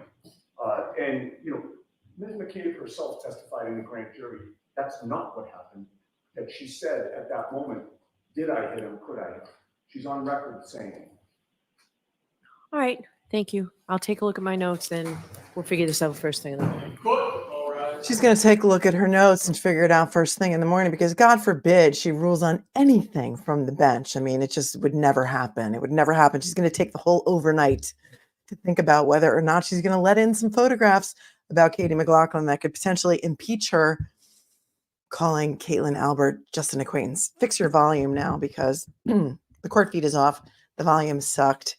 I don't even think Yannetti had a microphone at his desk, so he was hard to hear. But we saw an entire cross of Brian Albert today. Put in the chat what you think the most important part of Brian Albert's cross was. He was getting pretty hot under the collar. I'm just a girl in the world. Thank you for your super chat. A phone upgrade does not include a new carrier and phone number. Thank you. Thanks for pointing that out. Thanks to Connecticut Girl for being a member for a month. Love you. Your coverage is awesome. Love you right back. Bay Harbor Beauty, thanks for your super chat. Why is the defense not making a big deal about the Commonwealth talking with Brian at lunch? I think that may be something that's going to be discussed tomorrow. They are not allowed to prep a witness in the middle of a witness's testimony. And the fact that Brian Albert said that he did speak to Lally during the lunch break, and Lally told him what he was going to ask him on redirect, could be perhaps as such a big problem for Lally. Maybe they're going to do it on papers. Maybe they didn't want to do it in open court. But I don't think we've heard the last of that issue. That's just not, you don't do that. You can't prep a witness in the middle of their testimony. It's just not done. And the fact that Brian Albert then threw Lally under the bus says a lot about Brian Albert. He's thrown a lot of people under the bus today and at other times, it seems. True Crime with Stephanie Michelle, thanks for your super chat. These people wouldn't know the truth if it smacked them in the face, she says. I have questions. Can you explain where John was? Still not sure. Somewhere over by the fire hydrant and the flagpole. Nobody really knows because no photos were taken of John's body in the snow. No diagram was ever drawn. No markers were ever put where his body was. And we really don't know. It's been speculative at best. Brian Kane, thank you so much for your super chat. Southwest 4x4 Explorers, thanks for your super chat. I'm a minute behind, but 12 hours from drink to throttle. Doesn't that apply to a snowplow driver, especially to city employment? I don't know. I don't know what the regulations in Massachusetts are. So I don't know. You're talking about Tristan going to plow. I don't know if he was plowing for the city. I don't know if he was plowing privately by the yard. I'm not really sure. So I can't really answer that question. Maybe somebody in the chat can. Kathy Todd, thank you for your super sticker. And On Top, thank you for your super sticker. And Desert Cat, thanks for your super chat. If I were a witness in a murder trial, out of respect, I wouldn't have a fresh spray tan. I'd make sure I didn't smirk and would not boldly lie. And I think that you are referring to Caitlyn Albert. Pretty girl, pretty smile. She seemed relatively credible to me. I don't know if she was towing the family line with some of her testimony, but I need to go back and watch it. I'm sure you all will watch it 4 times before the end of this evening. Thank you, Stephanie, again, for another super chat. Is a friend of a close mutual friend more than just being an acquaintance, according to these people? I don't know. So you say he's just a friend. Oh, baby, you got what I need. Anybody remember that song? And you say he's just a friend. Vera, thank you so much for your super sticker. What say you, my friends? What say you?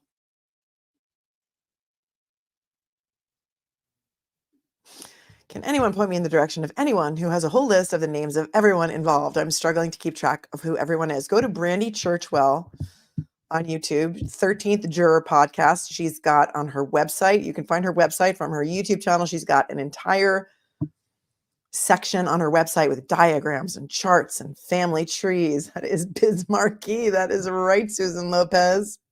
You are right. ATS News says the defense won again today.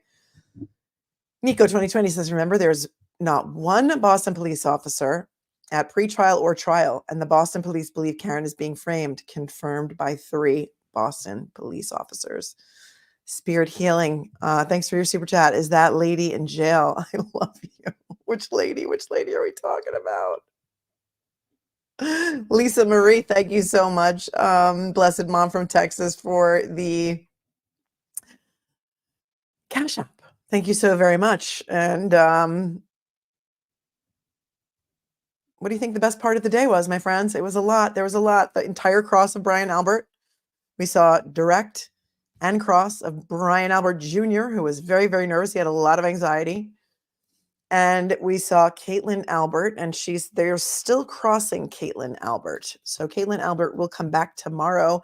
And then we heard argument about whether or not those photographs should come in of Caitlyn Albert and Katie McLaughlin to go towards Katie McLaughlin's bias and or impeachment of Katie McLaughlin.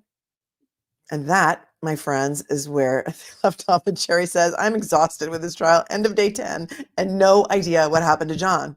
No, none of us have any idea what happened to John. And where's Chloe? We still don't know where Chloe is, except she's somewhere in Vermont. And Nicole knows exactly where she is. All right, my friends, I will be with you tomorrow. It is a half day of court. We will start probably around 8:45 again tomorrow morning, and court will go until 1. And so thank you to my moderators for keeping the chat classy today. I know it was difficult. We had over 4,200 people in the chat pretty much at all times straight throughout the day. We have a morning stream and an evening stream. We had a morning stream and an afternoon stream. If you didn't watch the morning, go back and watch the morning. Feel free to rewind. We saw some really cool videos from Aussie Insider that were very, very funny about all law tubers' reactions. So thank you, my moderators, for keeping everything classy. Please hit the like button on your way out. It really helps the algorithm, and the subscribe button because it's free. And hit the bell for all notifications so you'll know when I go live. Thank you all so much for watching, because otherwise I'd be watching this trial alone, screaming at my television just like you. So thanks for coming. I'll see you tomorrow, everyone. And remember, as I always say, be cool, be kind, be classy. It's not hard. Really, I promise you, it is so not hard. Peace out. I'll see you tomorrow morning. Good night, everyone. Oh, 300 away from 40K. Hit the subscribe button. Thank you.